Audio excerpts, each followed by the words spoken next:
안녕하세요. 마음 쉼터 가족 여러분.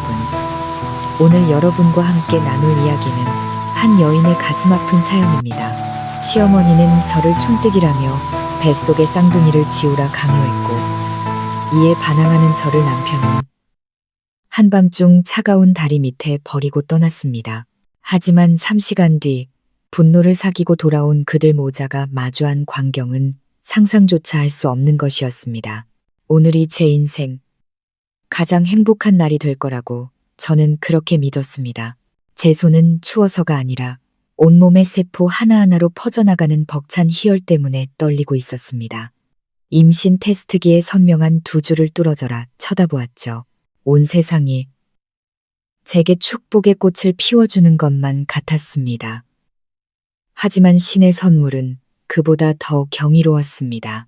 오전에 찾은 병원에서 나이 지긋한 의사 선생님은 안경 너머로 저를 인자하게 바라보며 따뜻한 목소리로 말했습니다. 축하해요, 산모님. 천사가 하나가 아니라 둘이네요. 쌍둥이입니다. 쌍둥이 천사라고요? 심장이 터질 듯 기뻤습니다.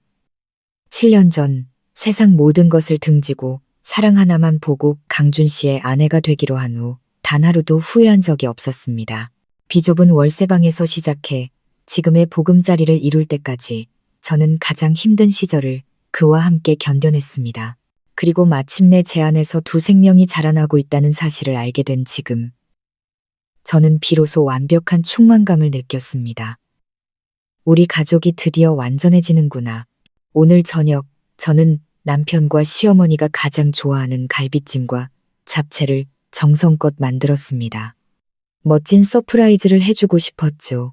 이 소식을 들으면 강준 씨가 저를 번쩍 안아들고 기뻐서 어쩔 줄 몰라 할 모습을 상상했습니다. 평소엔 조금 무뚝뚝하시던 시어머니, 박 여사님도 대를 이을 손주가 생긴다는 말에 흐뭇하게 미소 지으실 거라 생각했습니다. 모든 것이 완벽할 거라고요. 저녁 식사는 평소와 같은 분위기에서 시작되었습니다. 남편은 회사 이야기를 늘어놓았고 시어머니는 가끔 고개를 끄덕이셨죠. 저는 너무 긴장한 나머지 음식이 목으로 넘어가지도 않았습니다. 식사가 거의 끝나갈 무렵 저는 심호흡을 한 번 하고 용기를 내어 초음파 사진을 시어머니 앞 테이블에 올려놓았습니다. 제 목소리는 감격에 겨워 떨리고 있었습니다. 어머님 강준 씨, 드릴 말씀이 있어요. 강준 씨가 놀라며 사진을 집어들었습니다. 시어머니는 잔뜩 의심스러운 표정으로 눈을 가늘게 떴습니다. 이게 뭐냐? 저희 아기예요. 의사 선생님이 쌍둥이라고 하셨어요. 저는 행복한 미소를 감추지 못하며 말했습니다. 강준 씨는 잠시 멍하니 있다가 이내 환호성을 질렀습니다.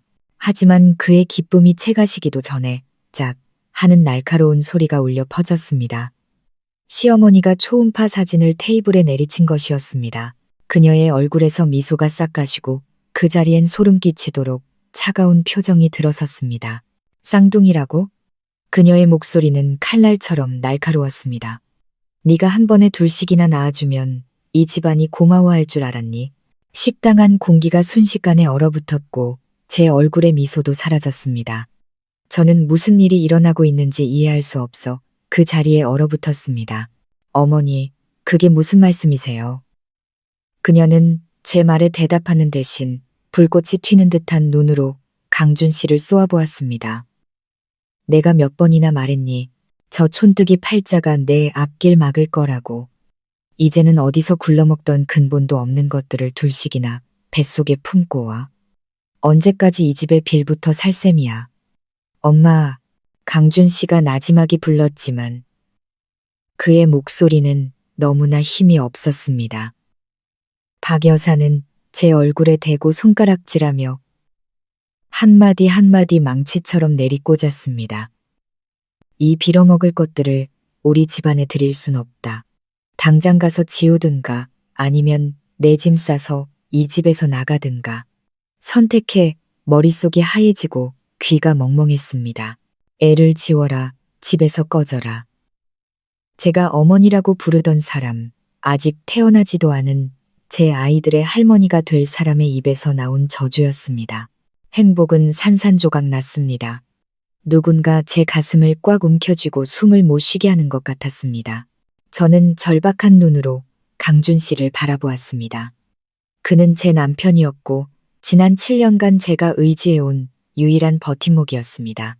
그가 단 한마디만이라도 제 편을 들어준다면 세상과 맞서 싸울 수 있을 것 같았습니다. 하지만 강준 씨는 제 시선을 피했습니다.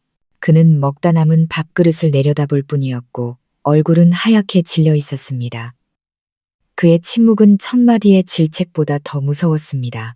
당신, 뭐라고 말 좀 해봐. 제 목소리는 울음이 터지기 직전처럼 갈라졌습니다. 우리 아이들이잖아. 시어머니가 픽 하고 비웃었습니다. 그 소리가 제 귀를 날카롭게 파고들었습니다. 내 자식인 건 맞겠지. 근데 우리 강준이 자식인지는 누가 알아? 엄마, 이번엔 강준 씨가 고개를 들었지만 그건 저를 위해서가 아니었습니다. 그는 애원하는 듯한 목소리로 자기 어머니를 바라보았습니다. 그런 말 마세요. 그리고 그는 저를 돌아보았습니다. 하지만 저를 감싸는 따뜻한 손길 대신 비겁한 변명이 흘러나왔습니다. 서연아, 진정해. 엄마는 그냥 네 건강이 걱정돼서 그러시는 거야. 쌍둥이 임신하면 얼마나 힘든데. 그냥 엄마 말씀대로 하자. 우리 아직 젊잖아. 나중에 얼마든지 다시 가질 수 있어. 그가 내뱉는 다정한 말 한마디 한마디가 수만 개의 바늘이 되어 피 흘리는 제 심장을 찔렀습니다. 그는 저를 지켜주지 않았을 뿐만 아니라 제 뱃속의 아이들을 포기하라고 말하고 있었습니다. 실망감은 걷잡을 수 없는 분노로 치밀어 올랐습니다. 당신, 지금 그게 말이라고 해요. 저는 자리에서 벌떡 일어났습니다. 더 이상 가녀린 목소리가 아니었습니다. 이 아이들은 물건이 아니에요. 당신 마음대로 버릴 수 있는 게 아니라고요. 당신이 정말 이 아이들 아빠 맞아요? 지금 나한테 소리 지르는 거야? 강준 씨도 벌떡 일어섰습니다. 아마 전곡을 찔린 탓이겠지요. 내 꼴을 좀 봐. 네가 뭔데. 나는 당신 아내고 이 아이들의 엄마예요. 저는 소리쳤고 마침내 눈물이 터져 나왔습니다. 지난 7년간 내가 당신을 위해 뭘 포기했는지 벌써 잊었어요? 난 가족도 풍족한 삶도 다 버리고 당신 하나 보고 그 썩어가는 월세방으로 들어왔어요. 당신이랑 같이 컵라면으로 끼니를 때우고 밤새워가며 회사 키우는 걸 도왔어요. 이제 당신이 모든 걸 가졌다고 우리 모자한테 이렇게 대하는 거예요? 그만해라. 시어머니가 식탁을 내리쳤습니다. 어디서 생색이야. 강준이가 오늘날 이룬 건 다 우리 집안 복이랑 걔 능력 덕분이야. 너 없었으면 훨씬 더 잘 나갔어. 네가 바로 걸림돌이라고 연극에 막이 내렸습니다. 이제야 모든 것을 알 수 있었습니다. 그들의 눈에 저는 단 한 번도 가족이었던 적이 없었습니다. 그저 운 좋게 그들 집에 발을 들인 촌뜨기 계집애였을 뿐입니다. 그리고 이제 제가 짐이 된다고 느끼자 가차없이 버리려 하는 것입니다. 7년의 사랑, 7년의 희생은 결국 한편의 웃음거리였습니다. 순간 고통은 차가운 결단력으로 변했습니다. 저는 눈물을 닦고 무의식적으로 아이들을 보호하려는 듯 배에 손을 얹었습니다. 전 아이들 절대 포기 못해요. 제 목소리는 이상할 정도로 차분했습니다. 절대로요. 저는 제 목숨보다 더 사랑했던 남자, 강준 씨의 눈을 똑바로 쳐다보았습니다. 당신이 당신 어머니를 선택했다면 이제부터 당신은 더 이상 내 아이들의 아빠가 아니에요. 제 말은 기름통에 던져진 불씨 같았습니다.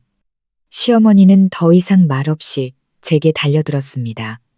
그녀의 눈은 핏발이 서 있었고 얼굴은 분노로 일그러져 있었습니다. 네가 감히 내 말을 거역해. 강준 씨가 황급히 어머니를 말렸지만 그의 힘으로는 어머니의 광기를 막을 수 없었습니다. 엄마, 진정하세요. 이건 와. 오늘 내가 저 버르장머리 없는 년을 아주. 박 여사는 소리치며 아들을 밀쳐냈습니다. 그녀는 저를 노린 게 아니었습니다. 제 손목에 있는 2100자 팔찌를 노렸습니다. 그것은 어머니가 돌아가시기 전 제게 남겨주신 유일한 유품이었습니다. 제가 늘 몸에 지니고 다니던 고향의 혼과도 같은 것이었죠. 그녀는 제 팔을 잡아챘습니다. 날카로운 손톱이 살을 파고들어 타는 듯한 통증이 느껴졌습니다. 저는 필사적으로 저항했습니다. 한 손으로는 배를 감싸고 다른 한 손으로는 어머니의 유품을 굳게 붙잡았습니다. 안 돼요, 어머님, 제발. 하지만 제 애원은 불에 기름을 붓는 격이었습니다. 쨍그랑 맑고 서늘한 소리와 함께 백자 구슬들을 잇고 있던 끈이 끊어졌습니다. 팔찌는 허공으로 튕겨나갔다가 차가운 대리석 바닥에 떨어져 산산조각 났습니다. 부서졌습니다. 제 영혼도 그 무심한 백자 조각들을 따라 함께 부서지는 것 같았습니다. 온몸에 힘이 빠져나갔습니다. 저는 멍하니 바닥의 파편들을 내려다보았습니다. 심장에 누군가 칼로 구멍을 낸 것처럼 아팠습니다. 저의 침묵이 강준 씨를 더 화나게 한 것 같았습니다. 아마 저항이라고 생각했겠죠. 그는 짐승처럼 으르렁거렸습니다. 더 이상 제가 사랑했던 남편의 목소리가 아니었습니다. 당장 이 집에서 꺼져 조용히 살고 싶으니까. 그는 제 팔을 잡아채 질질 끌고 가기 시작했습니다. 저는 저항할 힘도 없었습니다. 풀린 다리는 바닥에 무력하게 끌려갔습니다. 머리를 테이블 모서리에 부딪혀 찌르는 듯한 아픔이 느껴졌지만 육체의 고통은 마음의 고통에 비할 바가 아니었습니다. 주변의 모든 것이 흐릿해졌습니다. 그의 분노에 찬 얼굴과 시어머니의 의기양양한 미소만이 보일 뿐이었습니다. 그는 현관문을 활짝 열었고 차가운 서울의 장맛비가 제 얼굴을 때렸습니다.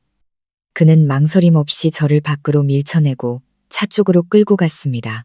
저를 조수석에 던져넣고 문을 쾅 닫은 뒤 빗속을 미친 듯이 질주했습니다. 차가 갑자기 멈춰섰고 제 쪽 문이 열렸습니다. 내려. 저는 멍하니 그를 쳐다보았습니다. 밖은 마포대교 아래였습니다. 거센 바람이 불고 비는 물을 쏟아붓듯 내렸습니다. 주변은 고요했고 오직 차의 엔진 소리와 차가운 빗소리만이 들렸습니다.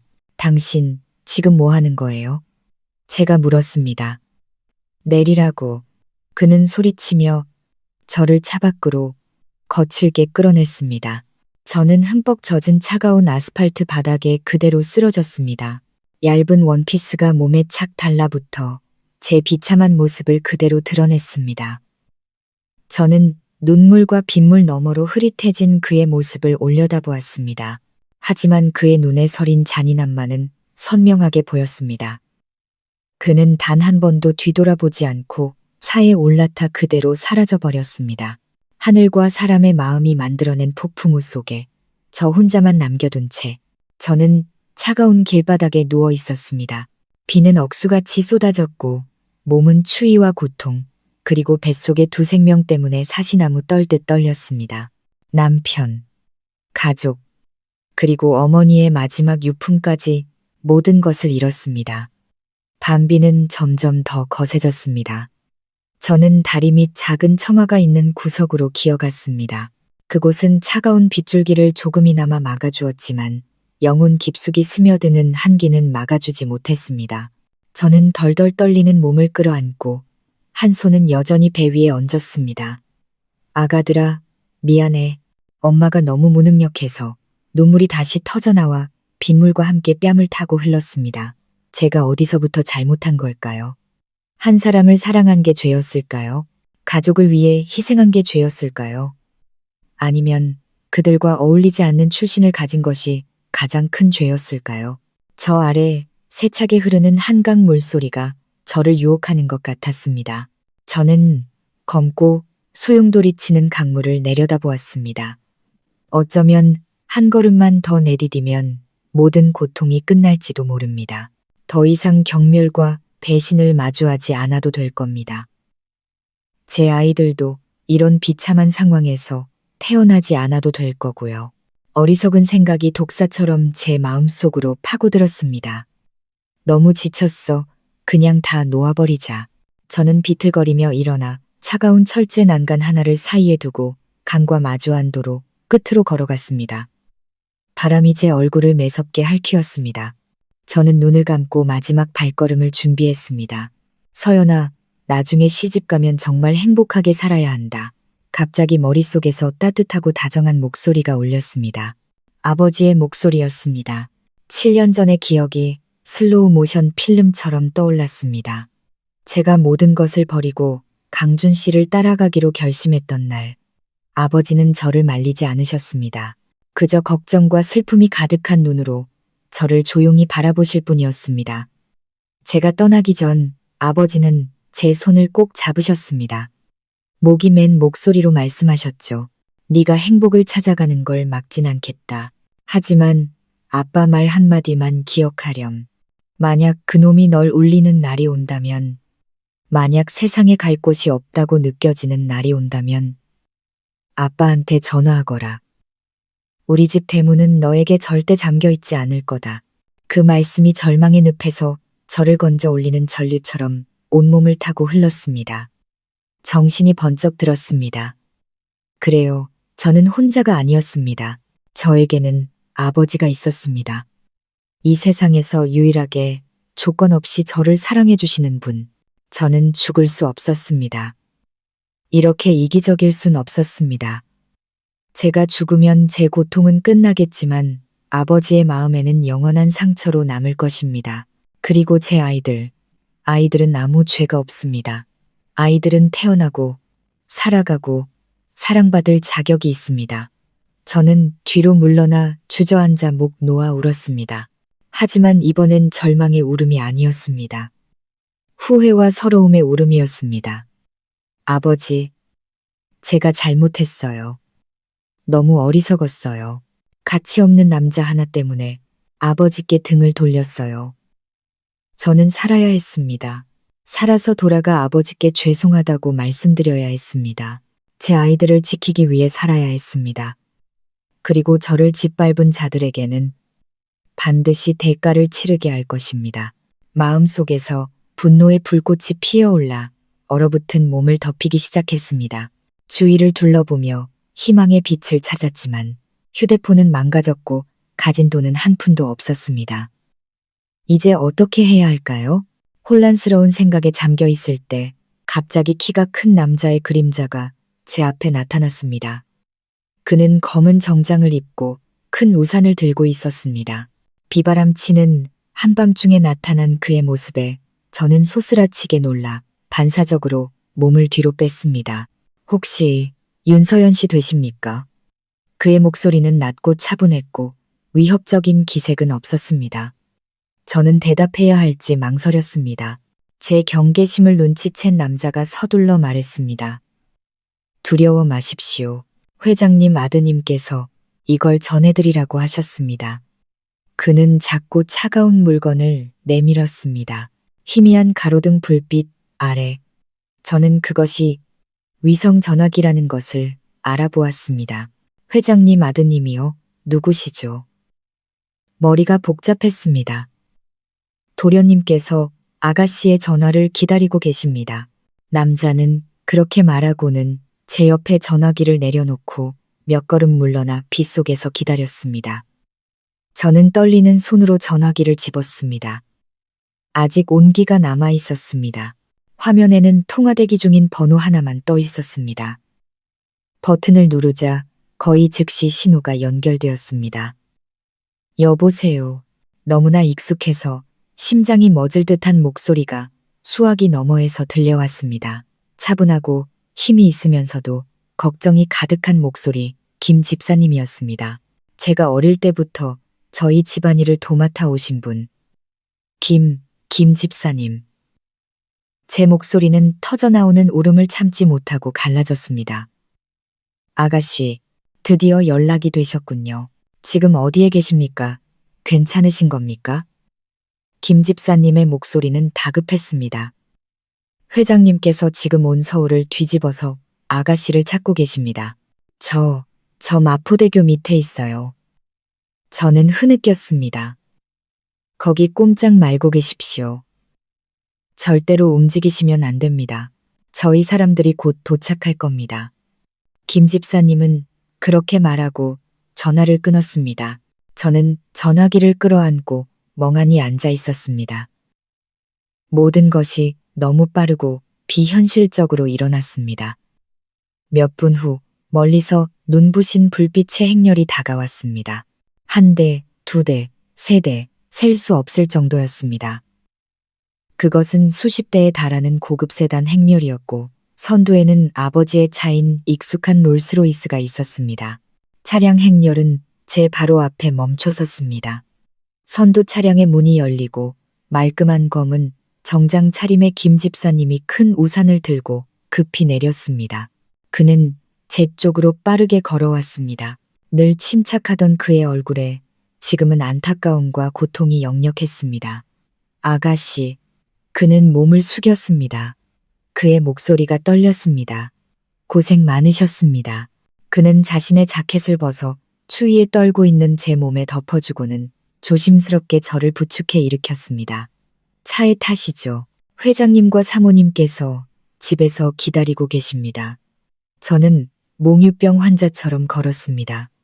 김 집사님의 부축을 받으며 고급 세단으로 향했습니다. 차문이 열리자 제가 방금까지 있던 차갑고 더러운 세상과는 전혀 다른 따뜻하고 호화로운 공간이 나타났습니다. 저는 부드러운 가죽 시트에 앉았지만 여전히 이것이 현실인지 믿을 수 없었습니다. 저는 구조되었습니다.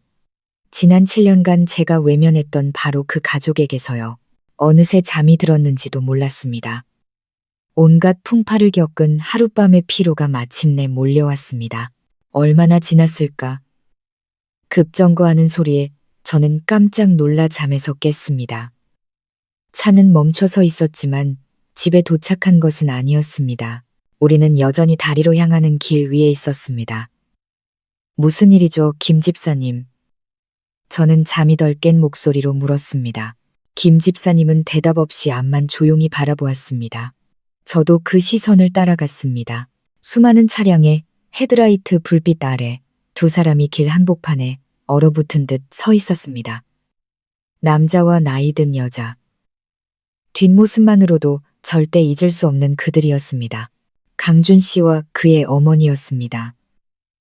아마 3시간이 지나자 그의 분노가 가라앉고 뒤늦은 후에 이곳으로 돌아온 것이겠죠.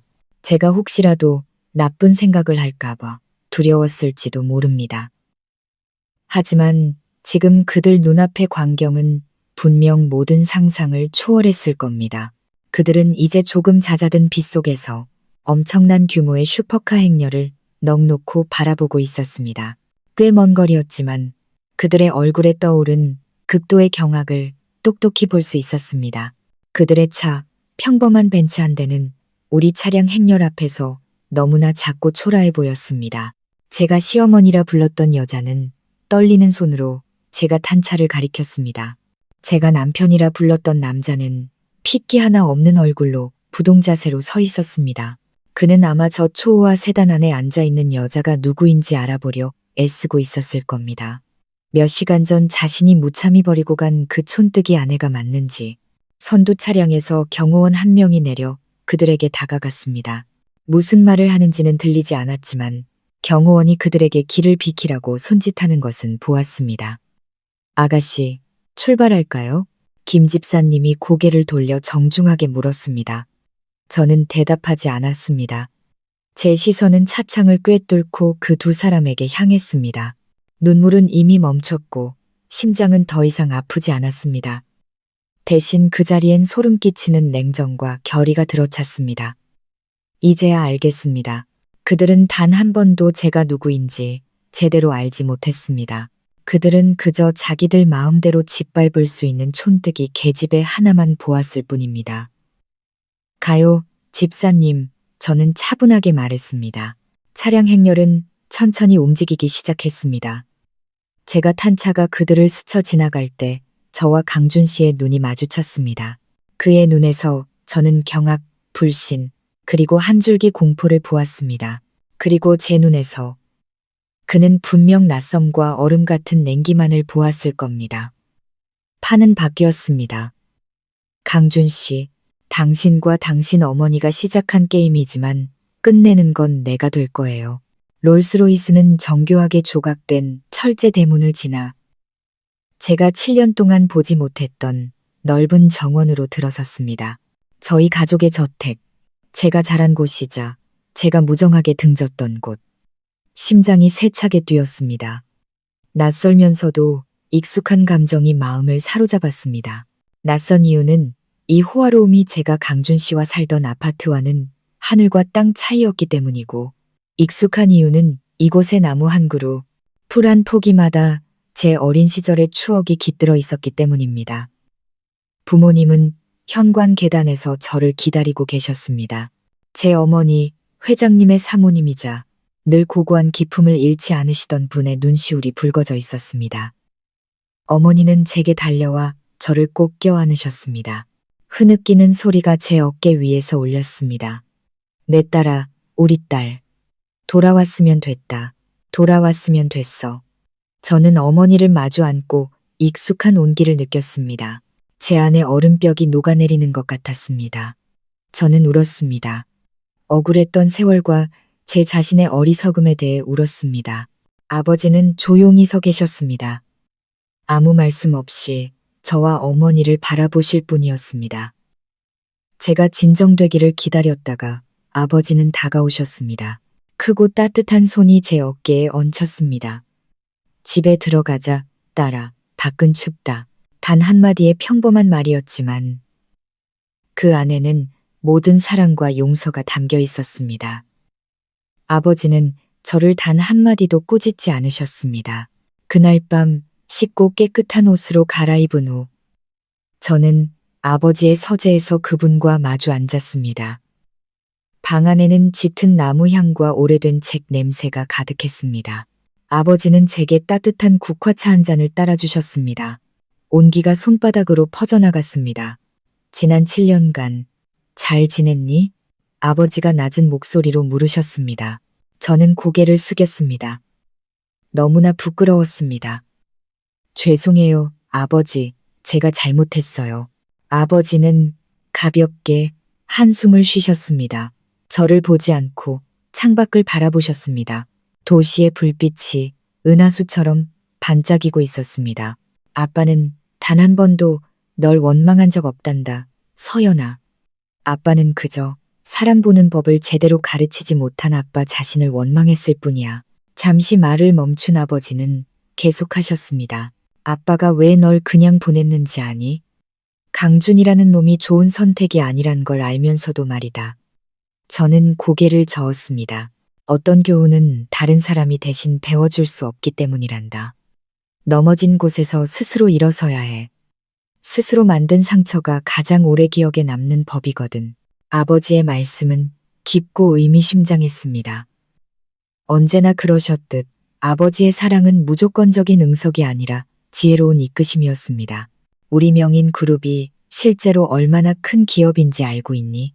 아버지가 갑자기 물으셨습니다. 저는 머뭇거렸습니다. 우리 집이 국내 최대 도자기 사업을 하는 걸로만 알고 있어요.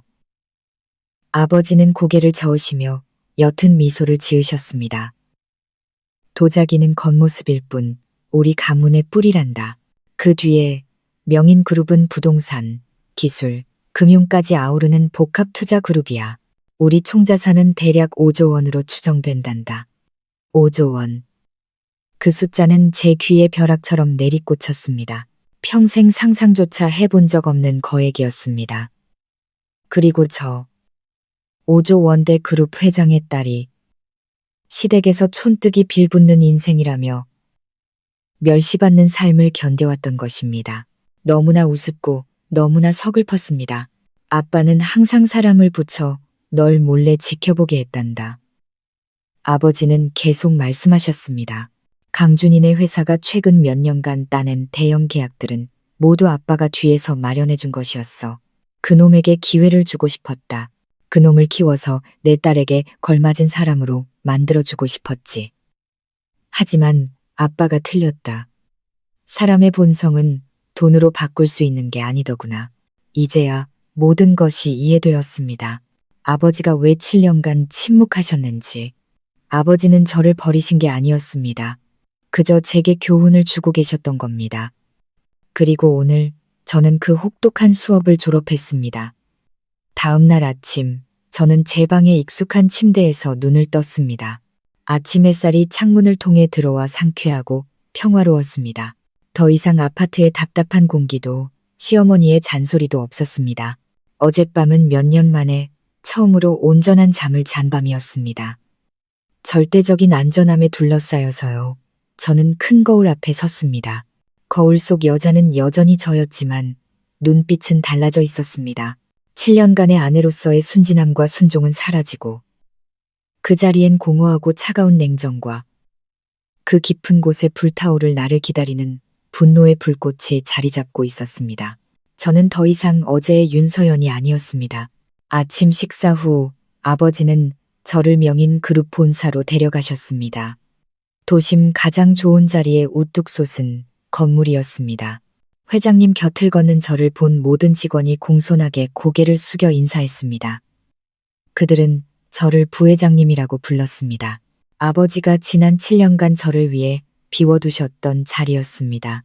호화로운 회의실에서 저는 아버지 맞은편, 그리고 그룹의 최고 권력자들인 법무팀장과 재무이사의 옆자리에 앉았습니다. 시작하거라. 아버지는 신뢰 가득한 목소리로 말씀하셨습니다. 저는 깊이 숨을 들이마셨습니다. 심장의 고통은 이미 힘으로 변해 있었습니다. 저는 법무팀장을 똑바로 쳐다보았습니다. 제 목소리는 처음으로 그렇게 단호하고 차가워졌습니다. 법무팀장님. 즉시 공문을 작성해서 진성테크의 강준 대표와 계약 관계에 있는 모든 파트너사, 공급업체, 그리고 투자펀드에 발송해 주십시오. 법무팀장과 재무이사는 제 갑작스러운 요구에 조금 놀란 듯 서로를 쳐다보았지만 아무것도 묻지 않고 지시를 기다렸습니다. 공문 내용은 이렇습니다. 저는 담담하지만 칼날처럼 날카로운 목소리로 말을 이었습니다. 명인그룹 및 모든 자회사, 관계사들은 오늘부로 진성테크와의 모든 협력 계약을 공식적으로 종료하고 투자자금 전액을 회수하며 모든 미지급 채무의 즉각적인 상환을 요구한다고 통보하십시오. 시행 시각은 오늘 오전 9시부로 합니다. 회의실은 쥐죽은 듯 조용했습니다. 두 임원은 경악한 눈으로 저를 쳐다보았습니다. 그들은 이런 명령이 얼마나 파괴적인지 잘 알고 있었습니다. 이것은 단순히 관계를 끊는 것이 아니었습니다. 선전포고이자 며칠 안에 회사를 없애버릴 수 있는 치명적인 일격이었습니다. 이유를 여쭤봐도 되겠습니까? 법무팀장이 조심스럽게 물었습니다. 저는 그를 쳐다보았습니다. 눈빛에는 한 점의 흔들림도 없었습니다. 이유는 제 마음이 안 들어서입니다. 제 대답은 그들을 더욱 놀라게 했습니다. 하지만 그들은 제 아버지를 쳐다보았고 아버지는 그저 조용히 고개를 끄덕이셨습니다. 절대적인 지지, 그것으로 충분했습니다. 즉시 진행하겠습니다. 부회장님, 네, 모든 관련 부서에 통보하세요. 오늘 오후 안으로 진성테크가 유동성 위기에 직면하는 것을 보고 싶습니다. 그리고 내일 아침 경제뉴스에서 그 회사 주식이 폭락하는 기사를 읽고 싶군요. 명령은 내려졌습니다. 거대한 명인 그룹의 톱니바퀴가 움직이기 시작했습니다. 수많은 이메일이 발송되고 전화가 걸렸습니다. 강준 씨가 그토록 자랑스러워하던 왕국에 곧 폭풍이 닥칠 것이었습니다. 이것은 복수가 아니라고 저는 스스로에게 다짐했습니다. 이것은 공정함을 되찾는 것입니다. 저와 아직 태어나지 않은 제 아이들을 위한 공정함. 당신은 내가 걸림돌이라고 했죠. 그럼 오늘 그 걸림돌이 제대로 나섰을 때 얼마나 무서운지 보여주겠어요. 바로 그날 오후 제가 그룹의 사업 보고서를 검토하고 있을 때 비서가 놀란 기색을 감추지 못하고 들어왔습니다. 부회장님, 방금 들어온 소식입니다. 대형 파트너사들이 일제히 진성테크와의 계약을 파기했다고 합니다. 은행에서도 대출 규제를 강화한다는 통보를 보냈다고 하고요. 비상장 주식시장에서 진성테크 주식은 이미 대량 매도세가 시작되었습니다.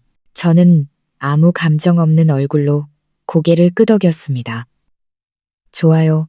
계속 주시하고 보고하세요. 비서는 고개를 숙이고 나갔지만 저를 보는 그녀의 눈에는 경외심이 서려 있었습니다. 아마 그녀를 포함한 이 그룹 전체가 새로운 부회장이 대체 누구이기에 이렇게 잔혹한 공격을 할 수 있는지 궁금해하고 있을 겁니다. 저는 비서에게 강준 씨 집에 두고 온 제 예전 휴대폰을 가져오라고 했습니다. 김 집사님이 제 짐을 찾아올 때 함께 가져온 것이었습니다. 오랫동안 배터리가 방전된 상태였습니다. 충전 후 전원을 켜자 화면이 밝아지며 미친 듯이 울렸습니다. 수백 개의 알림이 꼬리에 꼬리를 물고 나타났습니다. 100통이 넘는 부재중 전화, 카카오톡과 문자 메시지 수백 개, 모두 한 사람에게서 온 것이었습니다. 강준. 몇 개의 메시지를 훑어보았습니다. 처음에는 분노였습니다. 윤서연, 너 지금 무슨 짓이야? 미쳤어? 우리 둘의 심혈을 망가뜨리고 있다는 거 알아? 그 후 제가 답이 없자 그의 말투는 혼란스러워지다 애원으로 바뀌었습니다. 서연아, 내가 잘못했어. 어디야, 집에 와서 얘기 좀 하자. 다 내 잘못이야. 제발 이러지 마. 회사는 내 목숨이야. 제발 전화 좀 받아. 서연아, 제발 부탁이야. 음성 사서함을 열었습니다. 그의 익숙한 목소리가 흘러나왔지만 더 이상 다정함은 없었습니다. 극도의 공포와 절망만이 가득했습니다. 그는 소리치고 울고 애원했습니다. 저는 조용히 들었습니다. 마음에는 한 점의 파동도 없었습니다. 이 목소리를 들으면 다시 마음이 약해질 거라고 생각했는데 아니었습니다.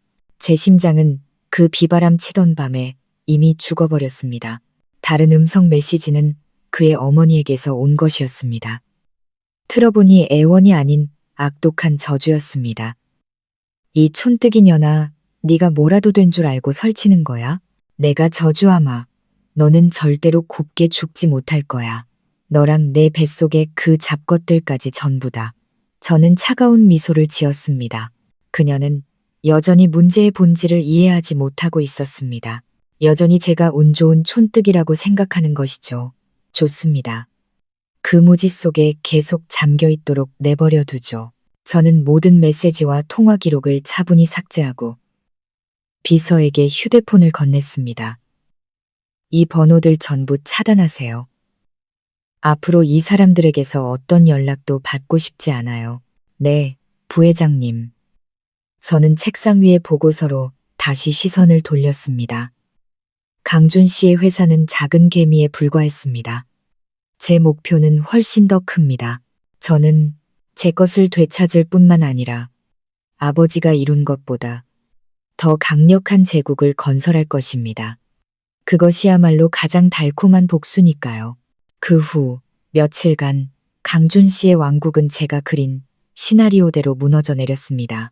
회사는 자금난에 허덕였고 프로젝트는 중단되었으며 직원들은 불안감에 휩싸여 줄줄이 퇴사했습니다. 성공한 젊은 대표였던 강준 씨는 단 일주일 만에 실패자로 전락했습니다. 그와 그의 어머니가 미쳐버릴 듯한 절망 속에서 하루하루를 보내고 있다는 것을 알았습니다. 하지만 한 가지 의문이 계속 머릿속을 맴돌았습니다. 박 여사는 왜 그토록 저를 증오했을까? 출신에 대한 경멸은 일부일 뿐, 더 깊은 이유, 한 어머니가 며느리에게 자신의 친손주를 지우라고 강요할 만큼 강력한 동기가 있을 것이었습니다. 그 잔인함은 정상이 아니었습니다. 저는 풀리지 않는 질문을 안고 살고 싶지 않았습니다. 진실을 알아야 했습니다. 저는 김 집사님께 연락해 지난 1년간 박 여사의 모든 행적을 조사해달라고 부탁했습니다. 그녀가 어디를 가고 무엇을 하고 누구를 만났는지 전부 알고 싶었습니다. 3일 후 결과는 밀봉된 서류 봉투에 담겨 제 책상 위에 놓였습니다. 봉투를 열었습니다. 안에는 장황한 보고서가 아닌 수많은 사진과 은행거래 내역서 사본이 들어있었습니다. 심장이 쿵 하고 내려앉았습니다. 첫 번째 사진들 속박 여사는 화려한 옷차림으로 고급 불법 도박장을 드나들고 있었습니다. 사진 속 그녀의 얼굴은 평소의 거만한 표정이 아니었습니다. 광기에 가까운 도박 중독자의 모습이었습니다. 다음 장들은 거래 내역서였습니다. 거액의 돈이 빠져나가고 살인적인 이자의 사채 빚이 쌓여 있었습니다. 마지막 장을 넘겼을 때 저는 한 숫자에 경악했습니다. 그녀의 총 부채는 50억 원에 달했습니다. 50억. 이제야 모든 것을 알겠습니다. 모든 것이 이해되었습니다. 그녀는 단순히 저를 싫어한 것이 아니었습니다. 절망에 빠져 있었던 겁니다. 거액의 빚더미에 몰려 막다른 길에 다다른 것이죠. 그리고 그녀가 생각해낸 유일한 탈출구는 바로 자신의 아들이었습니다. 보고서에는 그녀가 몇 달 동안 부유한 집안의 딸들과 강준 씨의 만남을 적극적으로 주선했다는 내용도 있었습니다. 그녀는 새로운 며느리, 빚더미에서 자신을 구해줄 막대한 예단을 가져올 미혼 유리가 필요했던 겁니다. 그리고 제 쌍둥이 임신 소식은 그 모든 계획을 망쳐버린 것이었습니다. 저는 단지 촌뜨기가 아니라 그녀의 생존의 가장 큰 걸림돌이었습니다. 저에게 낙태를 강요하고 집에서 쫓아낸 것은 모든 것을 잃은 도박꾼의 마지막 발악이었던 것입니다. 저는 서류를 덮었습니다. 마음속에는 더 이상 분노가 아닌 차가운 혐오와 연민이 느껴졌습니다. 돈 때문에, 자신의 도박 중독 때문에, 아들의 행복과 아직 태어나지도 않은 생명까지 희생할 준비가 되어 있었던 것입니다. 정말 가련하지만 또한 정말 경멸스러웠습니다. 인간은 막다른 길에 몰리면 어떤 수단과 방법도 가리지 않는 법입니다. 그 운명의 밤 일주일 후 저는 명인그룹 이사회에서 공식적으로 부회장 자리에 앉았습니다. 건물 최고층에 위치한 호화로운 회의실에서는 도시 전체가 한눈에 들어왔습니다. 아버지와 함께 이 제국을 건설한 12명의 이사진, 산전수전 다 겪은 노장들이 모두 자리에 앉아 저에게 시선을 고정했습니다. 그들이 무슨 생각을 하는지 알 수 있었습니다. 7년 동안 사라졌다가 갑자기 돌아와 막강한 권력을 쥔 젊은 여자. 그들 눈에 저는 아마 아버지의 총애를 받는 공주, 능력보다는 가족이라는 이유로 자리에 앉은 사람으로 보였을 겁니다. 제 자신을 증명하지 못하면 그들의 진정한 존경을 결코 얻을 수 없다는 것을 알았습니다. 오늘 회의를 시작하겠습니다. 마이크를 통해 울려 퍼지는 제 목소리는 차분하고 명확했습니다. 저는 과거가 아닌 명인그룹의 미래에 대해 이야기하고 싶습니다. 저는 이틀 밤을 꼬박 세워 준비한 대담한 계획을 발표했습니다. 이천의 전통적인 유약 소성 기술과 현대적인 디자인을 결합하여 해외 시장을 겨냥한 첨단 기술, 응용 예술, 도자기 라인. 그것은 명인그룹이 지난 20년간 걸어온 낡은 생산 방식에 도전하는 위험 부담이 큰 한 걸음이었습니다. 제 발표가 끝나자 회의실은 한동안 침묵에 잠겼습니다. 60대 후반의 생산 본부장님이 의심 가득한 목소리로 입을 열었습니다. 부회장님, 아이디어가 다소 위험해 보입니다. 해외 시장은 매우 까다롭고 생산 라인 전체를 바꾸는 데는 막대한 비용이 듭니다. 곧바로 다른 목소리가 이어졌습니다. 겉으로는 온화했지만 속에는 다른 뜻이 숨어 있었습니다. 동감입니다. 부회장님께서 이제 막 돌아오셨으니 이런 큰 변화를 시도하기 전에 그룹 상황을 파악할 시간이 좀 더 필요하다고 봅니다. 말한 사람은 제 작은아버지 윤상철 상무였습니다. 그는 늘 형을 지지하는 온화한 사람처럼 보였지만 왠지 모르게 그의 말에서는 항상 거리감이 느껴졌습니다. 저는 흔들리지 않았습니다. 이런 반대는 예상했던 바입니다. 저는 침착하게 시장 분석 데이터, 소비자 트렌드 보고서, 그리고 예상 수익에 대한 상세한 계산을 제시했습니다.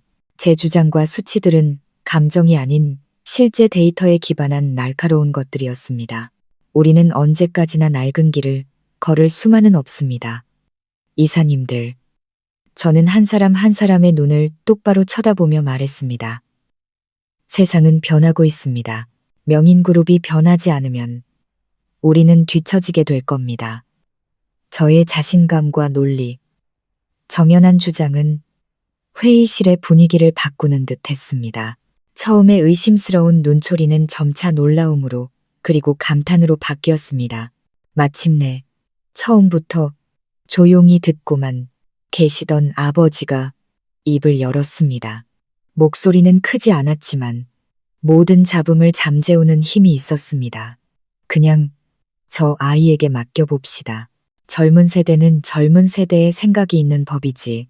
명인 그룹에는 새로운 바람이 필요해. 아버지는 저를 바라보셨습니다. 그 눈빛에는 아버지로서의 사랑뿐만 아니라 회장으로서 부하 직원을 인정하는 시선이 담겨 있었습니다. 이 프로젝트는 부회장에게 전권을 위임하도록 하지. 회의는 끝났습니다. 저는 비즈니스 세계에서 첫 승리를 거두었습니다. 더 중요한 것은 제가 이곳에 의지하러 온 것이 아니라 싸우고 창조하기 위해 돌아왔다는 것을 증명했다는 것입니다. 프로젝트는 통과되었지만 이제 시작에 불과했습니다. 저는 일에 미친 듯이 매달렸습니다. 시간이 많지 않다는 것을 알았습니다. 빨리 결과를 만들어내 제 입지를 굳혀야 했고 또한 지나간 아픈 일들을 생각할 겨를을 없애야 했습니다. 일은 최고의 치료제였습니다. 부회장실은 제 두 번째 집이 되었습니다. 그곳의 불은 항상 건물에서 가장 마지막에 꺼졌습니다. 처음에는 직원들이 호기심과 약간의 경계심으로 저를 쳐다보았습니다.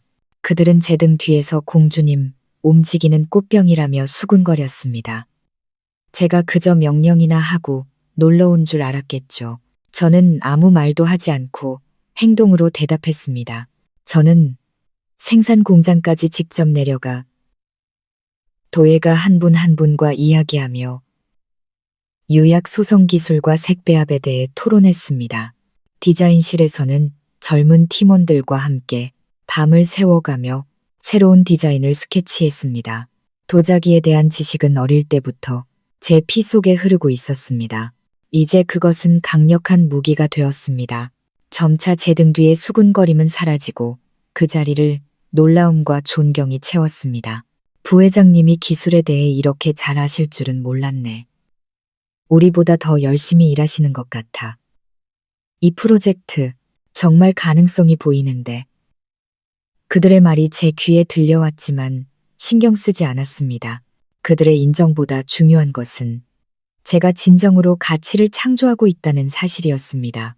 저는 제 자신의 힘과 지혜로 무언가를 만들어가고 있었습니다. 이 느낌은 정말 멋졌습니다. 그것은 강준 씨의 배신이 남긴 거대한 공허함을 채워주었습니다. 저는 별도의 프로젝트 팀을 꾸려 그룹에서 가장 젊고 열정적인 인재들을 모았습니다. 그들은 저를 회장딸로 보지 않았습니다. 진정한 리더, 영감을 주는 사람으로 보았습니다. 우리는 함께 일하고 토론하며 혁신적인 해결책을 찾아냈습니다. 어느 날 저녁 사무실에 혼자 남아 최종 디자인을 검토하고 있을 때 갑자기 뱃속에서 가벼운 움직임이 느껴졌습니다. 그리고 또 한 번 저는 깜짝 놀랐다가 이내 벅찬 행복감에 휩싸였습니다. 배에 손을 얹자 안에서 꿈틀거리는 생명의 움직임이 선명하게 느껴졌습니다. 아가들이 엄마를 응원하고 있구나.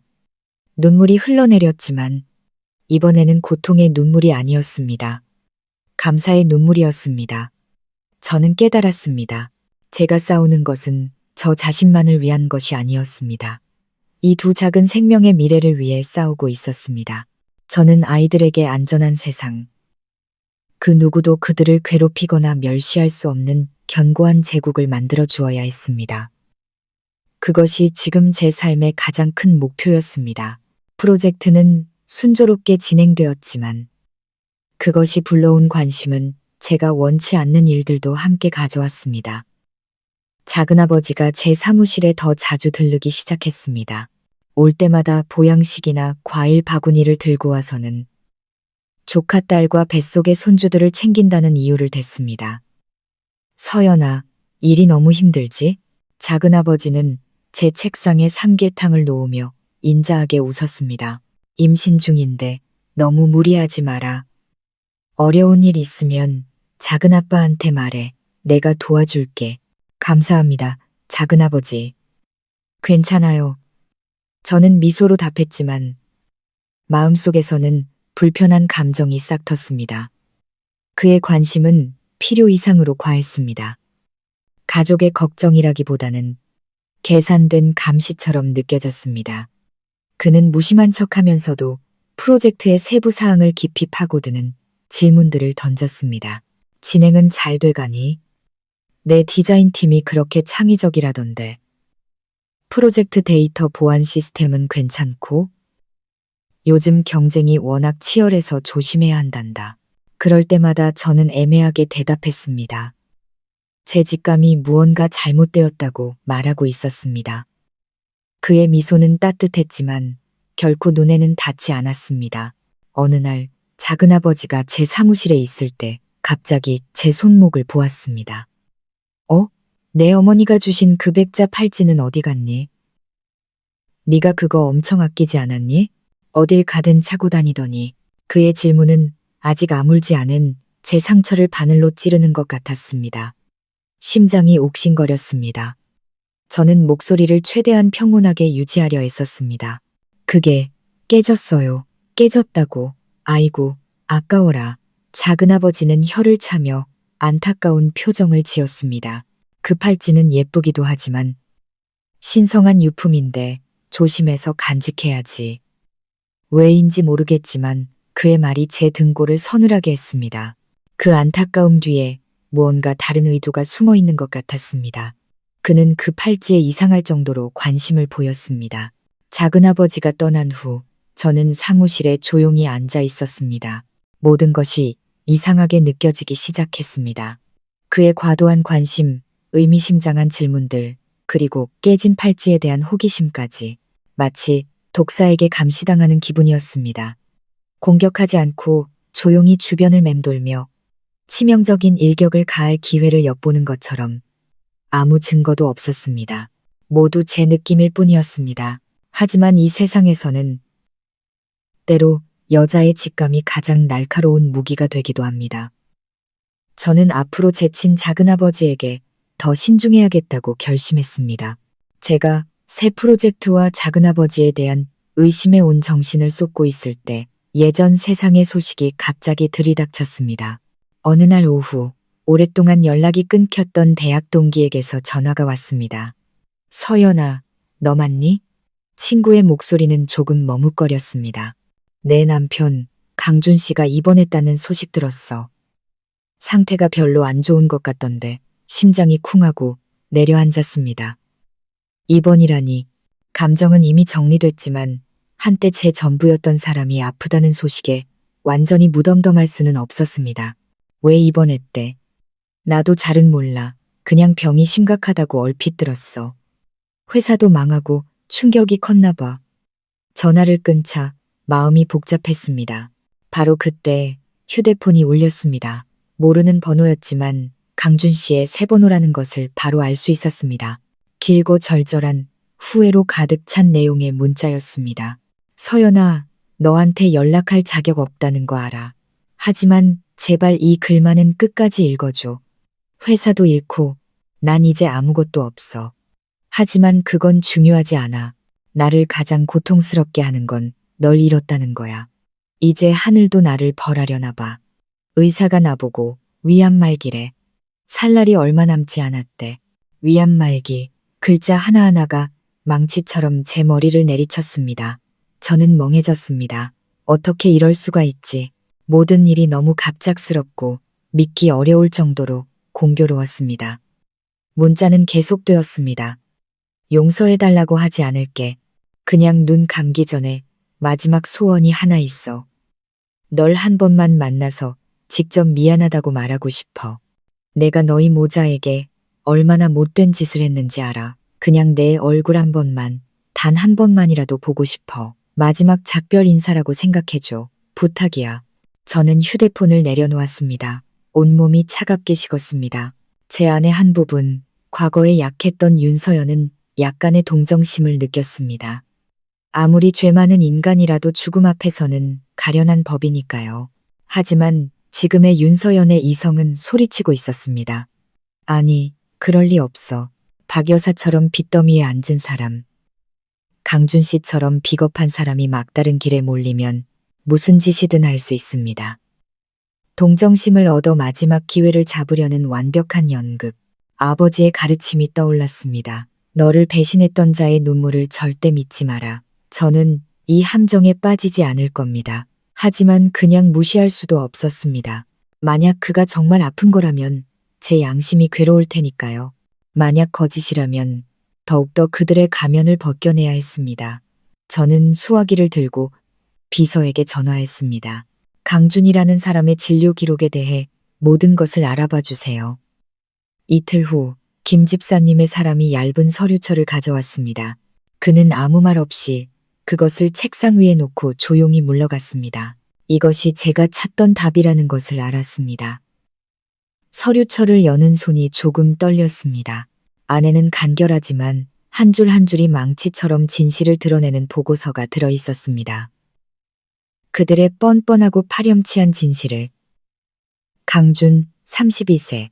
국립암센터나 시내 어떤 종양병원에서도 암 관련 진료 기록 없음. 그는 외곽의 작은 개인 병원에서 진료를 받았으며 위암 말기 진단서는 과거 의료과실로 2년간 면허가 정지되었던 성이라는 의사가 서명함.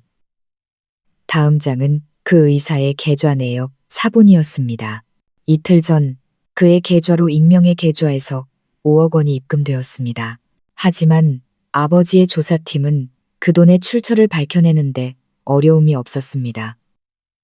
그 돈은 박 여사가 작은 땅을 급히 처분한 후 그녀의 지인을 통해 입금된 것이었습니다. 저는 서류철을 덮었습니다.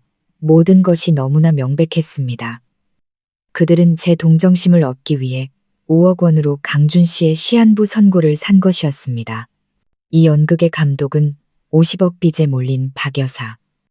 그리고 강준 씨는 다시 한번 어머니 손에 놀아나는 꼭두각시 배우였습니다. 더 이상 분노는 느껴지지 않았습니다. 제 분노는 오래전에 죽었습니다.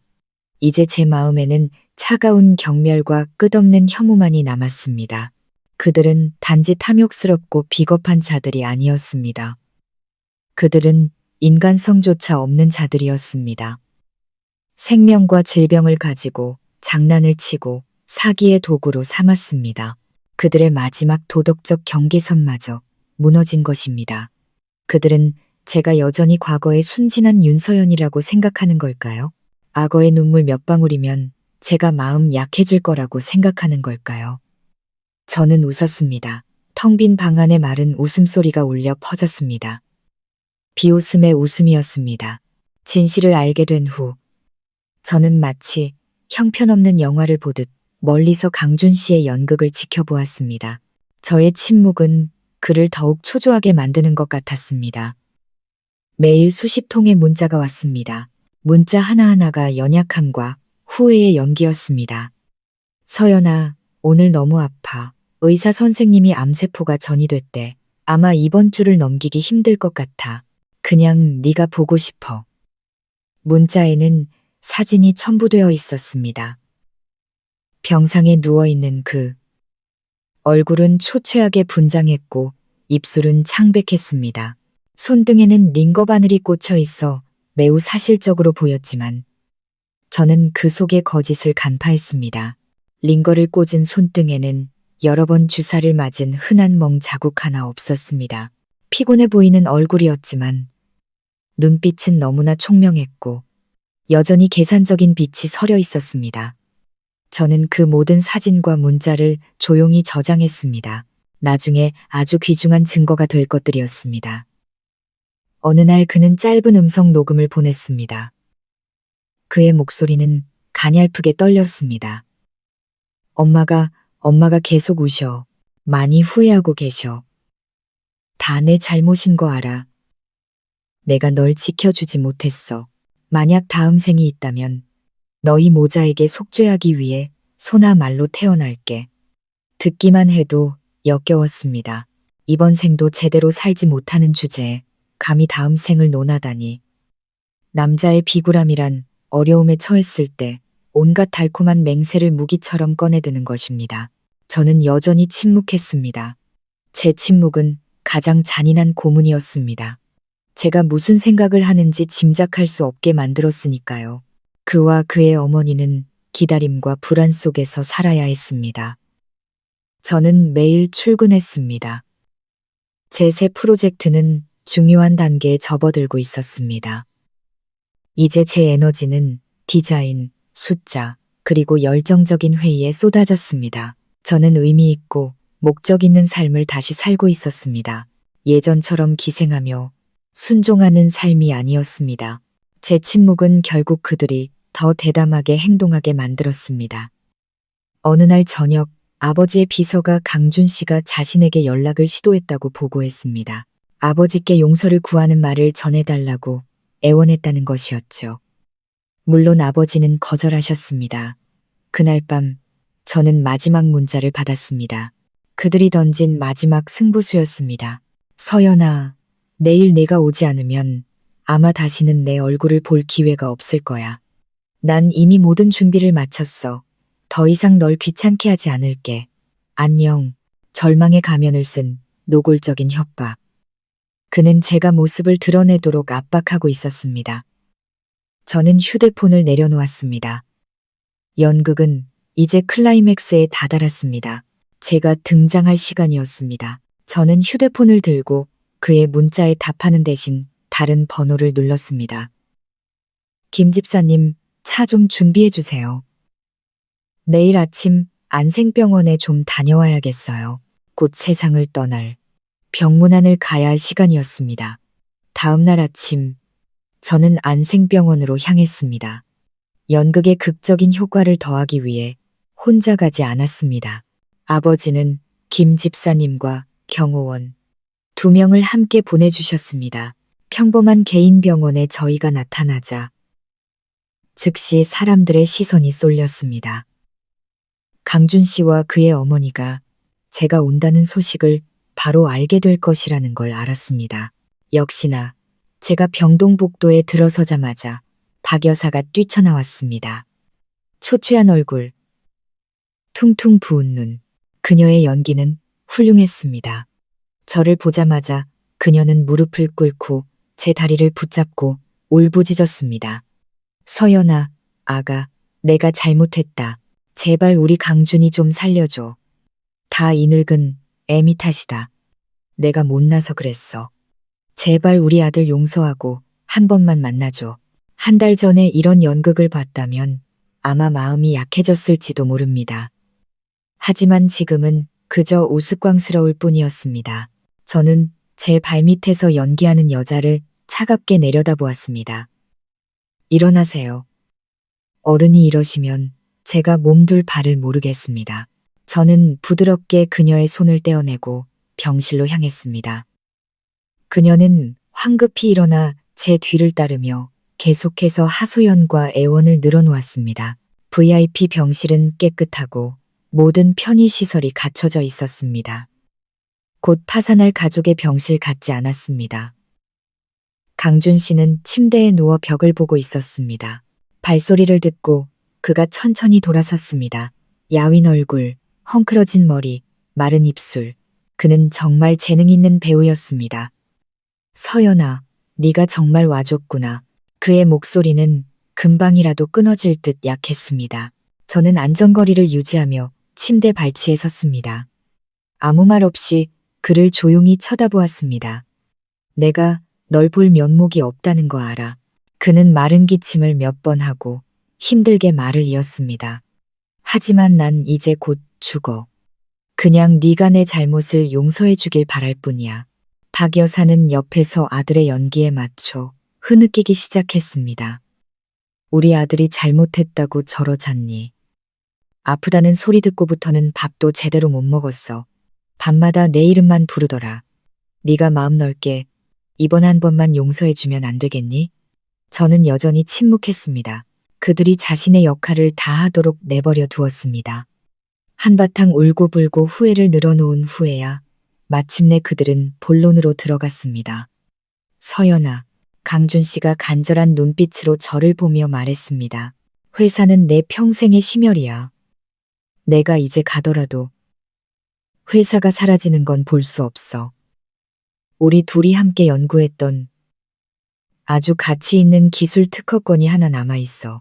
나 좀 도와줄 수 있을까? 저는 살짝 눈썹을 치켜떴습니다. 무슨 일인데요? 여기 위임장이야. 박 여사가 가방에서 서류 뭉치를 황급히 꺼냈습니다. 네가 전 부인이자 공동 창업자로서 여기에 서명만 해주면 그 특허권을 팔 수 있어. 그 돈으로 우리 아들 장례도 치르고 남은 돈은 너희 모자에게 보상하는 셈치자. 저는 서류 뭉치를 쳐다보았습니다. 제 눈빛이 차가워졌습니다. 마침내 마지막 덫이 모습을 드러냈습니다. 그들은 감정뿐만 아니라 재산까지 속여 빼앗으려 했던 것입니다. 저는 서류를 받지 않고 한참 동안 강준 씨를 쳐다보았습니다. 너무 큰일이라서요. 저는 당황하고 감동한 척 말했습니다. 제가 좀 생각해 볼게요. 그렇게 말하고 저는 그들이 더 말할 기회를 주지 않고 몸을 돌려 병실을 나섰습니다. 등 뒤에서 박 여사의 안도의 한숨 소리가 들렸습니다. 아마 물고기가 낚싯바늘을 물었다고 생각했겠죠. 병실 문이 닫히자마자 제 얼굴에 당황스럽고 고통스러운 표정은 즉시 사라졌습니다. 대신 그 자리엔 날카로운 냉정함이 들어섰습니다. 저는 빠르게 걸음을 옮겼습니다. 김 집사님과 2명의 경호원이 바로 뒤를 따랐습니다. 본사로 바로 가요. 어디 들르지 말고요. 저는 김 집사님께 말하고 그룹의 수석 변호사에게 전화해 1시간 뒤에 제 사무실로 오라고 했습니다. 알겠습니다, 아가씨. 그들의 연극은 완벽했을지 모르지만 한 가지를 잊었습니다. 그들의 관객은 더 이상 과거의 순진한 소녀가 아니라는 것을.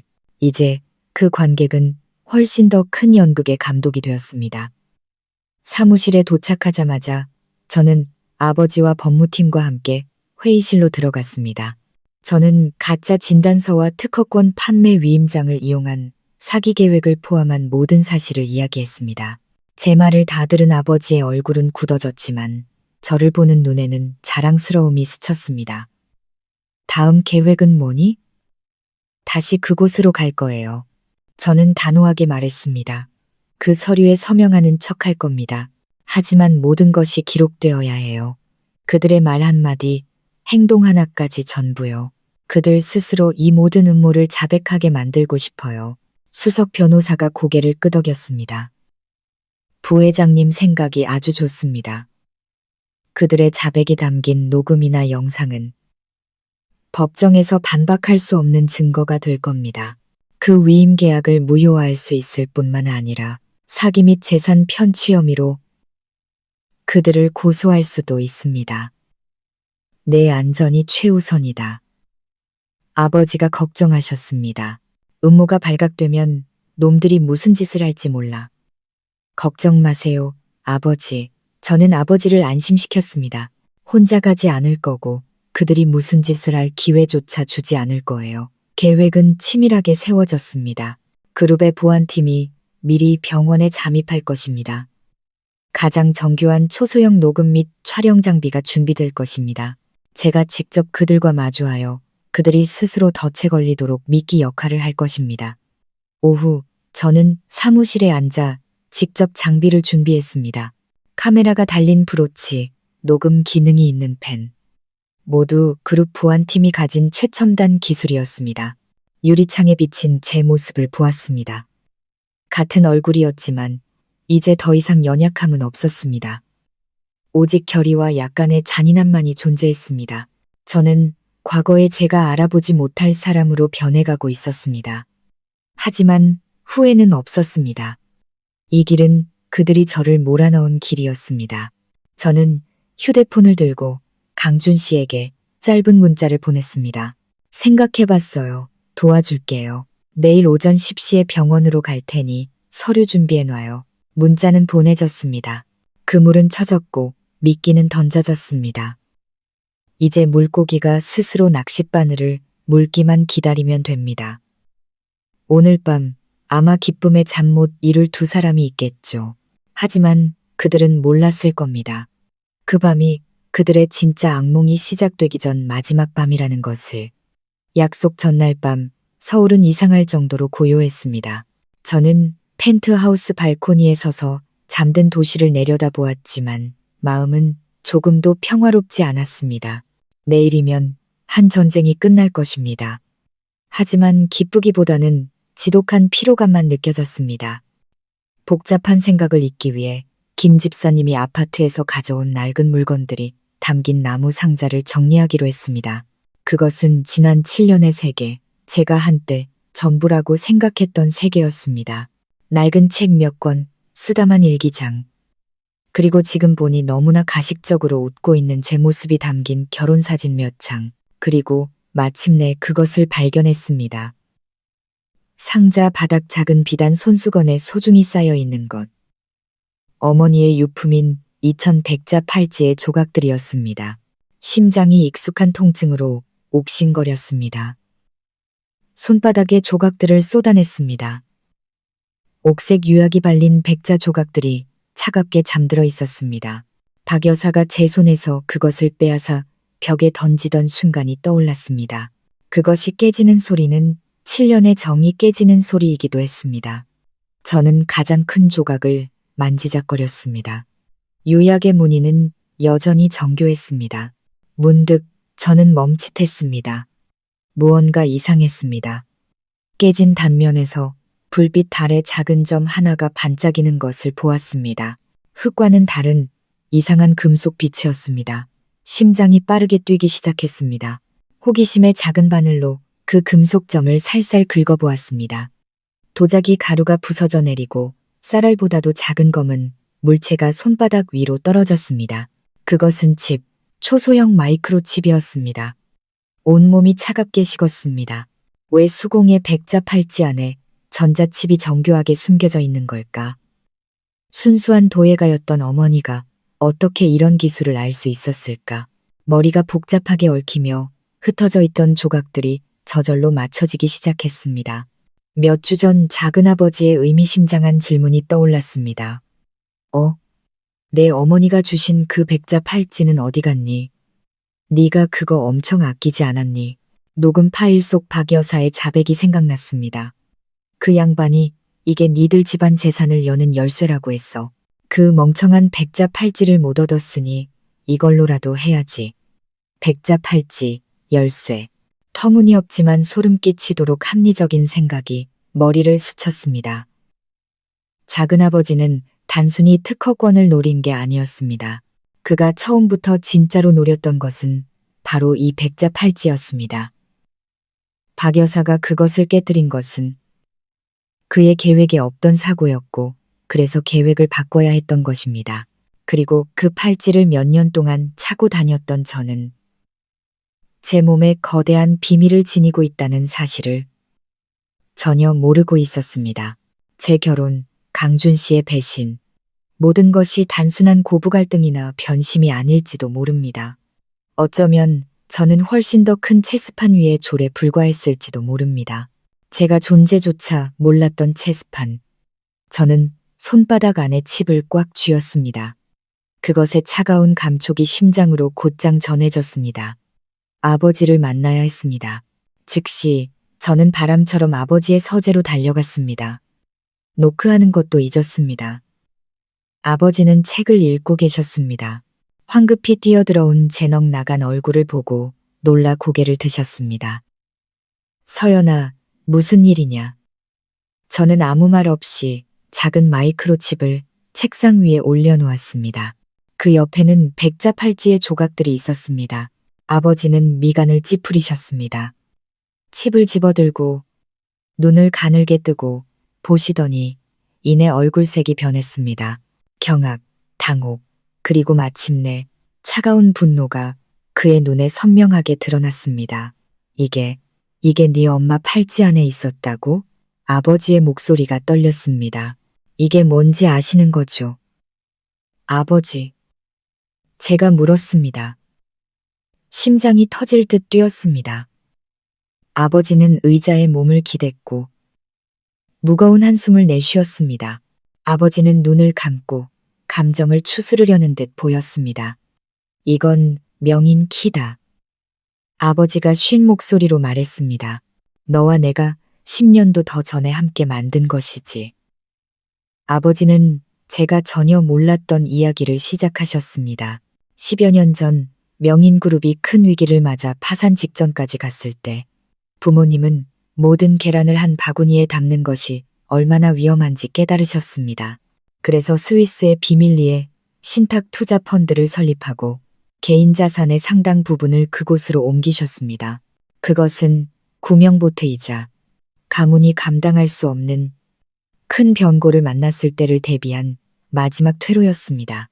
그리고 이 칩은 바로 그 신탁 펀드에 접근할 수 있는 유일한 열쇠였습니다. 절대적인 안전을 위해 어머니는 직접 만든 백자 팔찌 안에 그것을 숨겨 가장 믿는 사람인 제게 채워주셨던 겁니다. 그 신탁 펀드, 지금 가치가 얼마나 되나요? 저는 떨리는 목소리로 물었습니다. 아버지는 눈을 뜨고 저를 바라보셨습니다. 최근 보고서에 따르면 약 2억 달러 정도 된다. 2억 달러. 거의 3천억 원. 명인 그룹의 추정 가치보다도 더 큰 액수였습니다. 누구라도 눈이 멀게 할 만한 재산. 친족이라 할지라도요. 작은아버지. 제가 내뱉었습니다. 아버지는 고개를 끄덕이셨습니다. 그의 얼굴에는 깊은 고통이 서려 있었습니다. 늘 사랑하고 믿었던 친동생에게서 온 배신의 고통, 이제야 알겠다. 그놈은 특허권을 노린 게 아니었어. 이걸 노린 거였지.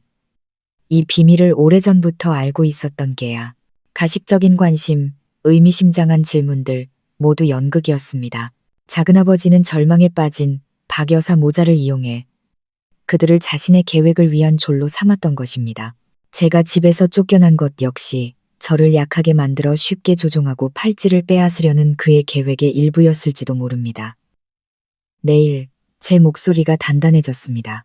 내일 제가 병원에 가는 건 강준 씨 모자의 가면을 벗기기 위함만이 아니에요. 안다. 아버지가 일어서셨습니다. 얼굴의 고통은 강철 같은 결단력으로 바뀌었습니다. 내일 우리는 작은 물고기만 잡는 게 아니다. 뒤에 숨어있는 상어까지 끌어올릴 것이다. 다음 날 아침의 계획은 완전히 바뀌었습니다. 더 이상 개인적인 복수가 아니었습니다. 가문을 지키기 위한 전쟁이 되었습니다. 다음 날 오전 10시 정각, 저는 안생병원으로 들어섰습니다. 여전히 저였지만 마음가짐은 완전히 달랐습니다. 복수하러 온 사람이 아니었습니다. 사냥하러 온 사람이었습니다. 그리고 오늘의 사냥감은 둘만이 아니었습니다. 저는 크림색 원피스를 입고 밤새 잠 못 이룬 다크서클을 가리기 위해 가볍게 화장했습니다. 고통받고 혼란스러워하는 전 부인의 역할에 딱 맞는 연약하고 가녀린 모습이었습니다. 카메라가 달린 브로치는 옷깃에 교묘하게 달려 있었고 녹음펜은 핸드백 안에 있었습니다.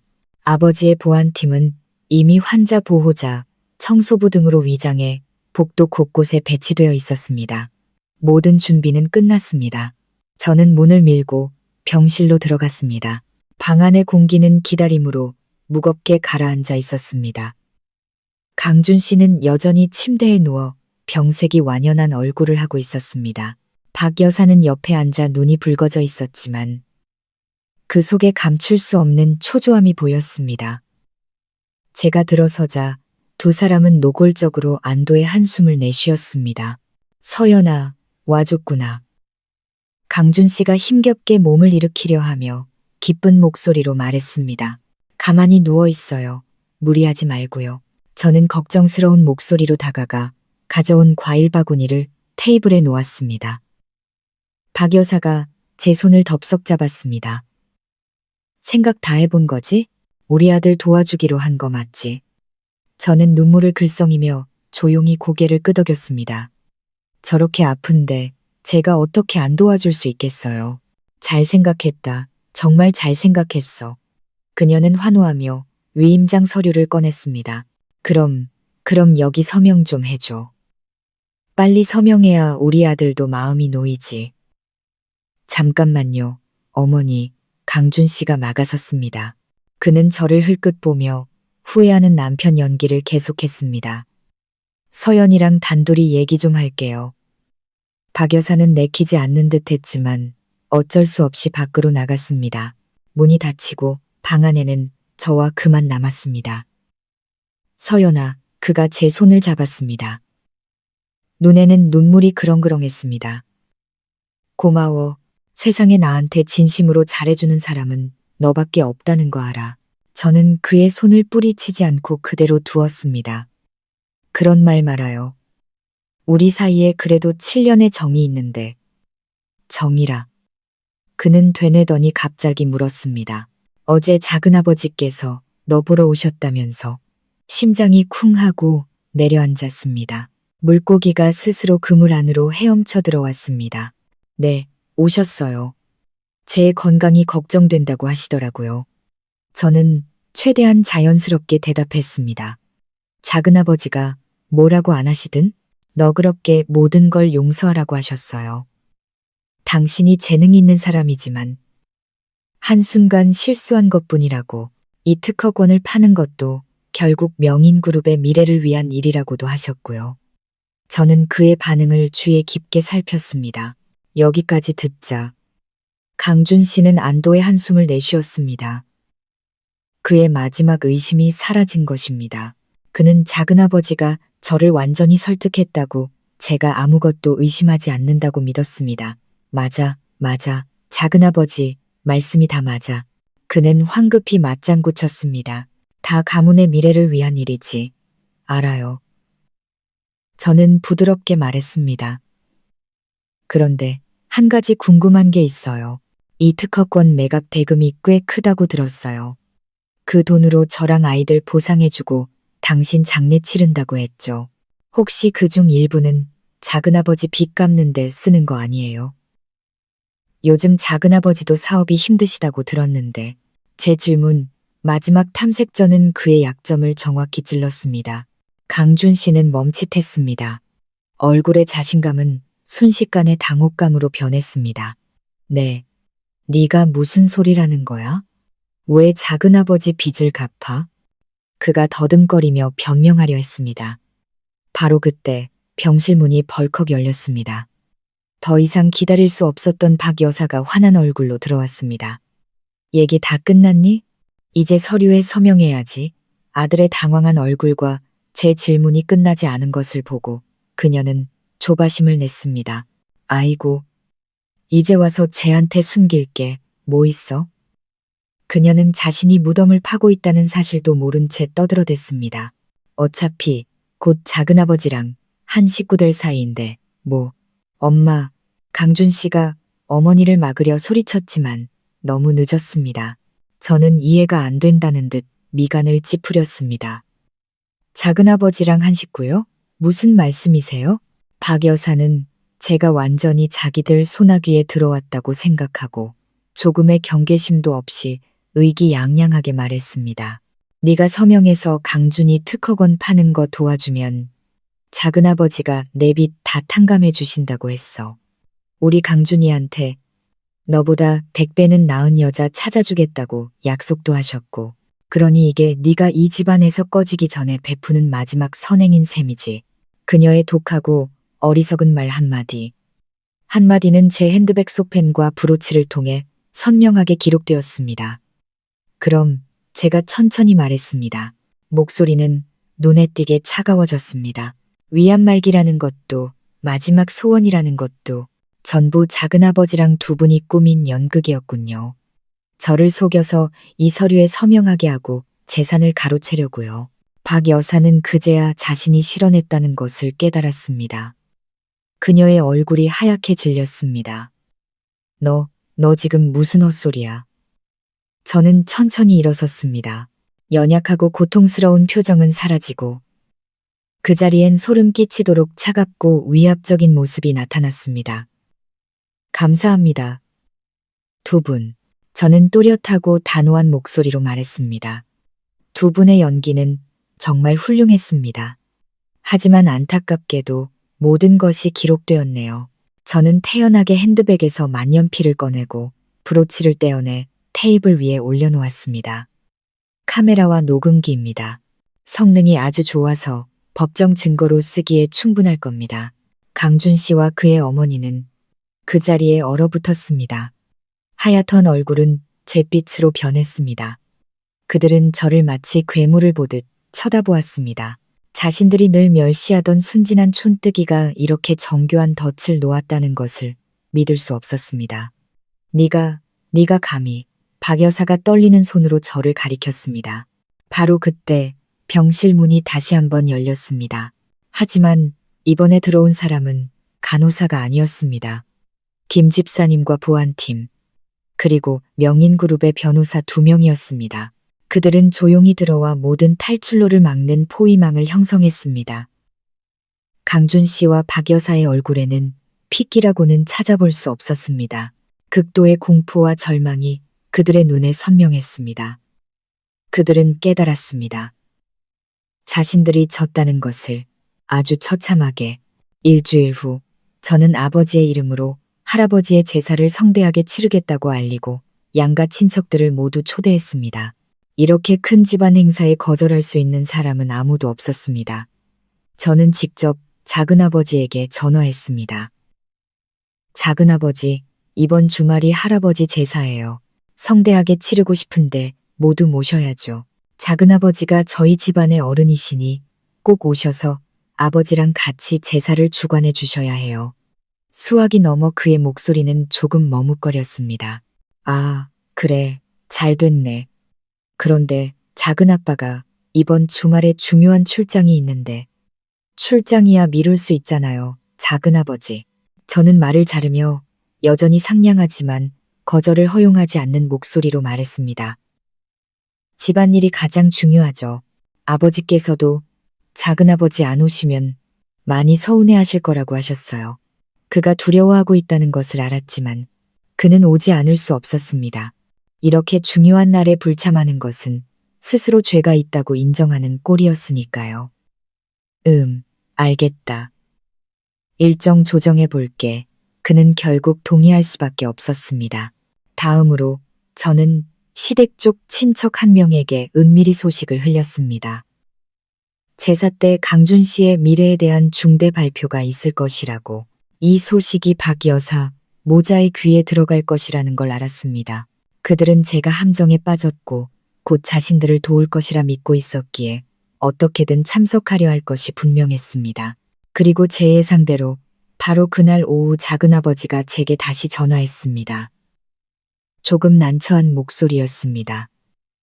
서연아, 좀 말하기 못한데 강준이네 엄마가 네가 제사 지낸다는 소식을 듣고 와서 할아버지께 향이라도 하나 올리고 싶어 하더라. 자식된 돌이라고 생각해서. 그럼요, 작은아버지. 저는 아주 너그러운 척 대답했습니다. 그래도 한때 한 식구였는데요. 두 분 다 오시라고 하세요. 덫은 완벽하게 설치되었습니다. 모든 주연 배우들이 준비를 마쳤습니다. 제삿날, 이천에 있는 고풍스러운 종갓집은 향연기로 가득했습니다. 분위기는 장엄하고 고요했습니다. 저는 소박한 검은색 원피스를 입고 머리를 단정하게 묶은 채 아버지 곁에서 조용히 일을 도왔습니다. 작은아버지는 여전히 인자한 미소를 띠고 있었지만 눈빛은 계속해서 저를 의심스럽게 훑었습니다. 박 여사 모자도 보였습니다. 그들은 한쪽 구석에서 최대한 겸손하고 슬픈 척하고 있었습니다. 제사가 끝나고 모두가 음식상 주위에 둘러앉아 분위기가 조금 누그러졌을 때였습니다. 바로 그때 저는 아버지의 허락을 받고 천천히 대청마루로 올라가 조상님 위패 앞에 섰습니다. 모든 친척 어르신들, 고모, 삼촌, 이모님들, 제가 입을 열었습니다. 제 목소리가 또렷하게 울려 퍼지자 모두가 조용해지며 저를 쳐다보았습니다. 오늘 할아버지 제삿날 조상님들 앞에서 드릴 말씀이 몇 가지 있습니다. 작은아버지가 살짝 미간을 찌푸리는 것을 보았습니다. 박 여사 모자가 기대에 찬 눈빛으로 서로를 쳐다보는 것도 보았습니다. 제가 강준 씨를 돕겠다고 선언할 것이라 생각하는 것이겠죠.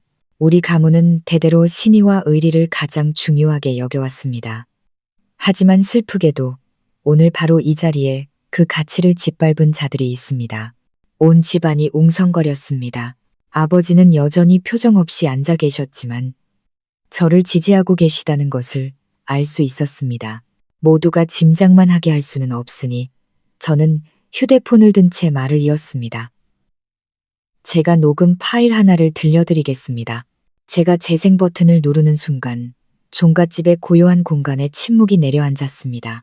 모든 웃음소리, 건배 소리가 멎고 오직 피어오르는 향 연기와 짙게 깔린 긴장감만이 남았습니다. 녹음이 시작되었습니다. 서연아, 아가, 내가 잘못했다. 제발 우리 강준이 좀 살려줘. 박 여사의 처절한 울음소리가 선명하게 울려 퍼졌습니다. 몇몇 친척들이 동정의 눈빛으로 그녀를 쳐다보았습니다. 박 여사는 고개를 숙인 채 어깨를 떨며 계속해서 가련한 연기를 했습니다. 대화는 위임장에 대한 제 질문으로 이어졌습니다. 강준 씨의 약하고 계산적인 목소리가 흘러나왔습니다. 네가 여기에 서명해서 그 특허권을 팔아주면 남은 돈은 너희 모자에게 보상하는 셈 치자. 분위기가 변하기 시작했습니다. 사람들의 미간이 찌푸려졌습니다. 무언가 이상하다고 느낀 것입니다. 회사 특허권을 어떻게 전 부인에게 그렇게 간단히 위임할 수 있단 말인가. 그리고 녹음의 클라이맥스가 다가왔습니다. 강준 씨가 잠든 후 저와 박 여사가 나눈 대화였습니다. 의사 선생님이 곧 돌아가실 분이라는데 아주머니는 돈 생각하실 겨를이 있으세요? 박 여사의 의기양양한 속삭임. 아이고, 걱정도 팔자다. 개 아픈 건 그냥 핑계일 뿐이야. 네가 서명만 하면 우리한테 돈이 생기고 그럼 우리 모자는 다시 떵떵거리며 살 수 있어. 너 같은 촌뜨기 계집애 하나 속이는 건 일도 아니지. 온 집안이 경악의 탄성을 질렀습니다. 동정의 눈빛은 이제 박 여사에게 경멸과 분노가 되어 쏟아졌습니다. 그녀는 고개를 번쩍 들었습니다. 얼굴은 종이처럼 하얗게 질려 있었습니다. 아, 아니야. 저게 다 조작한 거야. 나를 함정에 빠뜨린 거라고. 하지만 녹음은 아직 끝나지 않았습니다. 가장 결정적인 자백이 이어졌습니다. 그런데 돈을 받으면 작은아버님께는 어떻게 나눠드리죠? 그분도 돈이 급하시다던데. 박 여사의 초조한 목소리. 걱정 마라. 일단 돈부터 받고 보자. 윤 상무님이 약속했어. 이 특허권만 손에 넣으면 내 빚 다 탕감해주겠다고. 그 양반이 이게 니들 집안 재산을 여는 열쇠라고 했어. 그 멍청한 백자 팔찌를 못 얻었으니 이걸로라도 해야지. 열쇠, 백자 팔찌. 그 두 단어는 종갓집 한가운데에 내리꽂힌 벼락과도 같았습니다. 모든 시선은 더 이상 박 여사를 향하지 않았습니다. 일제히 작은아버지에게로 향했습니다. 작은아버지는 그 자리에 얼어붙었습니다. 손에 들고 있던 술잔이 쨍그랑 소리를 내며 상위로 떨어져 박살났습니다. 늘 짓던 인자한 미소는 사라지고 그 자리엔 혼란으로 창백하게 질린 얼굴만이 남아 있었습니다. 아니야, 내가 아니야. 그는 더듬거리며 일어나려 했지만 다리에 힘이 풀려 있었습니다. 저 여자가 날 모함하는 거야. 저는 녹음을 껐습니다. 침묵은 이제 천마디 말보다 더 무서웠습니다. 작은아버지. 저는 차갑고 단호한 목소리로 말했습니다. 더 듣고 싶으세요? 녹음 파일이 하나 더 있거든요. 작은아버지랑 박 여사님이 강준 씨 진단서를 위조할 계획을 짜는 대화 내용이에요. 어떻게 형님 재산을 가로챌 계획을 세웠는지 여기 계신 모든 분들이 듣게 해드릴까요? 연극은 막을 내렸습니다. 제 말은 그의 모든 퇴로를 끊는 마지막 칼날이었습니다. 작은아버지의 얼굴은 창백함을 넘어 잿빛으로 변했습니다. 그는 비틀거리다 의자에 주저앉았습니다. 눈은 텅 비어 있었습니다.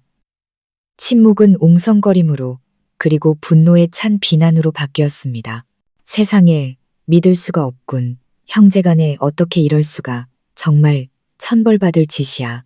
친형을 속여 겉으론 웃으면서 사람 속은 정말 알 수가 없구나. 작은아버지는 조각상처럼 미동도 없이 앉아 모든 친척의 경멸 어린 시선과 저주를 온몸으로 받아냈습니다. 그는 완전히 패배했습니다. 닥치지 못해 갑자기 미친 듯한 비명이 터져나왔습니다. 박 여사였습니다. 그녀는 벌떡 일어섰습니다. 머리는 산발이었고 눈은 핏발이 서 있었습니다. 너희들이 뭘 안다고 짓거려. 다 전현 때문이야. 저 촌뜨기년 때문에. 그녀는 저를 손가락으로 가리키며 증오로 얼굴을 일그러뜨렸습니다. 전현만 아니었으면 내 아들이 저렇게 되지 않았어. 우리 집안이 이렇게 풍비박산 나지 않았다고. 저는 그저 조용히 그녀를 바라보았습니다. 이성을 잃은 도박꾼에게 논쟁은 무의미했습니다. 제가 침묵하자 그녀는 더욱 광적으로 변했습니다. 그녀는 웃기 시작했습니다. 소름 끼치는 광기 어린 웃음소리였습니다. 네가 이긴 것 같지. 내 아들 걸 다 빼앗을 수 있을 것 같아. 어림없어. 내가 죽더라도 너희들을 끌고 갈 테다. 그렇게 말하며 그녀는 갑자기 주머니에서 작고 번쩍이는 과도를 꺼내 들었습니다. 모두가 경악하며 비명을 질렀습니다. 그녀는 저를 향해 달려들지 않았습니다. 자신의 목에 칼을 겨누었습니다. 너희들이 날 이렇게 만들었어. 너희들이. 상황은 혼란에 빠졌습니다. 처음부터 넋을 잃고 있던 강준 씨가 그제야 정신을 차렸습니다. 그는 어머니에게 달려들어 칼을 빼앗으려 했습니다. 엄마, 이러지 마세요. 칼 내려놔요. 하지만 박 여사는 완전히 통제 불능이었습니다. 몸싸움을 벌이는 와중에 날카로운 칼날이 강준 씨의 팔을 깊게 베었고 선혈이 뿜어져 나왔습니다. 동시에 박 여사는 아마 극도의 흥분과 공포 때문이었는지 눈이 뒤집히며 몸이 축 늘어지더니 거품을 물고 바닥에 쓰러졌습니다. 모든 것이 순식간에 일어났습니다. 비명, 울음소리, 구급차를 부르는 소리가 온 집안에 울려 퍼졌습니다. 장엄했던 제사는 끔찍한 비극의 현장으로 변했습니다. 저는 한쪽 구석에 서서 이 모든 것을 조용히 지켜보았습니다. 통쾌하지도 기쁘지도 않았습니다. 마음속에는 이상한 공허함만이 가득했습니다. 이것은 그들이 스스로 선택한 결말이었습니다. 바람을 심은 자, 폭풍을 거두는 법. 인과응보는 단 한 번도 누구를 비껴간 적이 없습니다. 아버지가 제 곁으로 다가오셨습니다. 제 어깨에 손을 얹으셨습니다. 말없는 위로였습니다. 이제 다 끝났다, 딸아. 저는 고개를 끄덕였습니다. 그래요, 다 끝났습니다. 저는 집안 어른들에게 둘러싸여 추궁당하는 작은 아버지를 보았습니다. 겁에 질려 어머니를 끌어안고 있는 강준 씨를 보았습니다. 단 하룻밤 사이에 한 가정이 완전히 무너져 내렸습니다. 저는 살며시 배에 손을 얹었습니다. 내 아이들은 절대로 이런 비극을 겪게 하지 않을 거야. 저는 그렇게 스스로에게 맹세했습니다. 아수라장이 된 그곳을 뒤로하고 저는 조용히 종갓집 뒤뜰로 나왔습니다. 시골의 맑은 공기가 마음을 조금이나마 진정시켜 주었습니다. 방금 본 끔찍한 광경들을 씻어내기 위한 고요함이 필요했습니다. 오래된 느티나무 아래 서서 푸른 논을 바라보고 있을 때 비틀거리는 그림자 하나가 다가왔습니다. 강준 씨였습니다. 팔은 임시로 붕대를 감았지만 하얀 셔츠는 붉게 물들어 있었습니다. 그의 얼굴에는 더 이상 공포가 아닌 텅 빈 절망만이 남아 있었습니다. 그는 제게서 몇 걸음 떨어진 곳에 서서 감히 다가오지 못했습니다. 우리는 한참 동안 말이 없었습니다.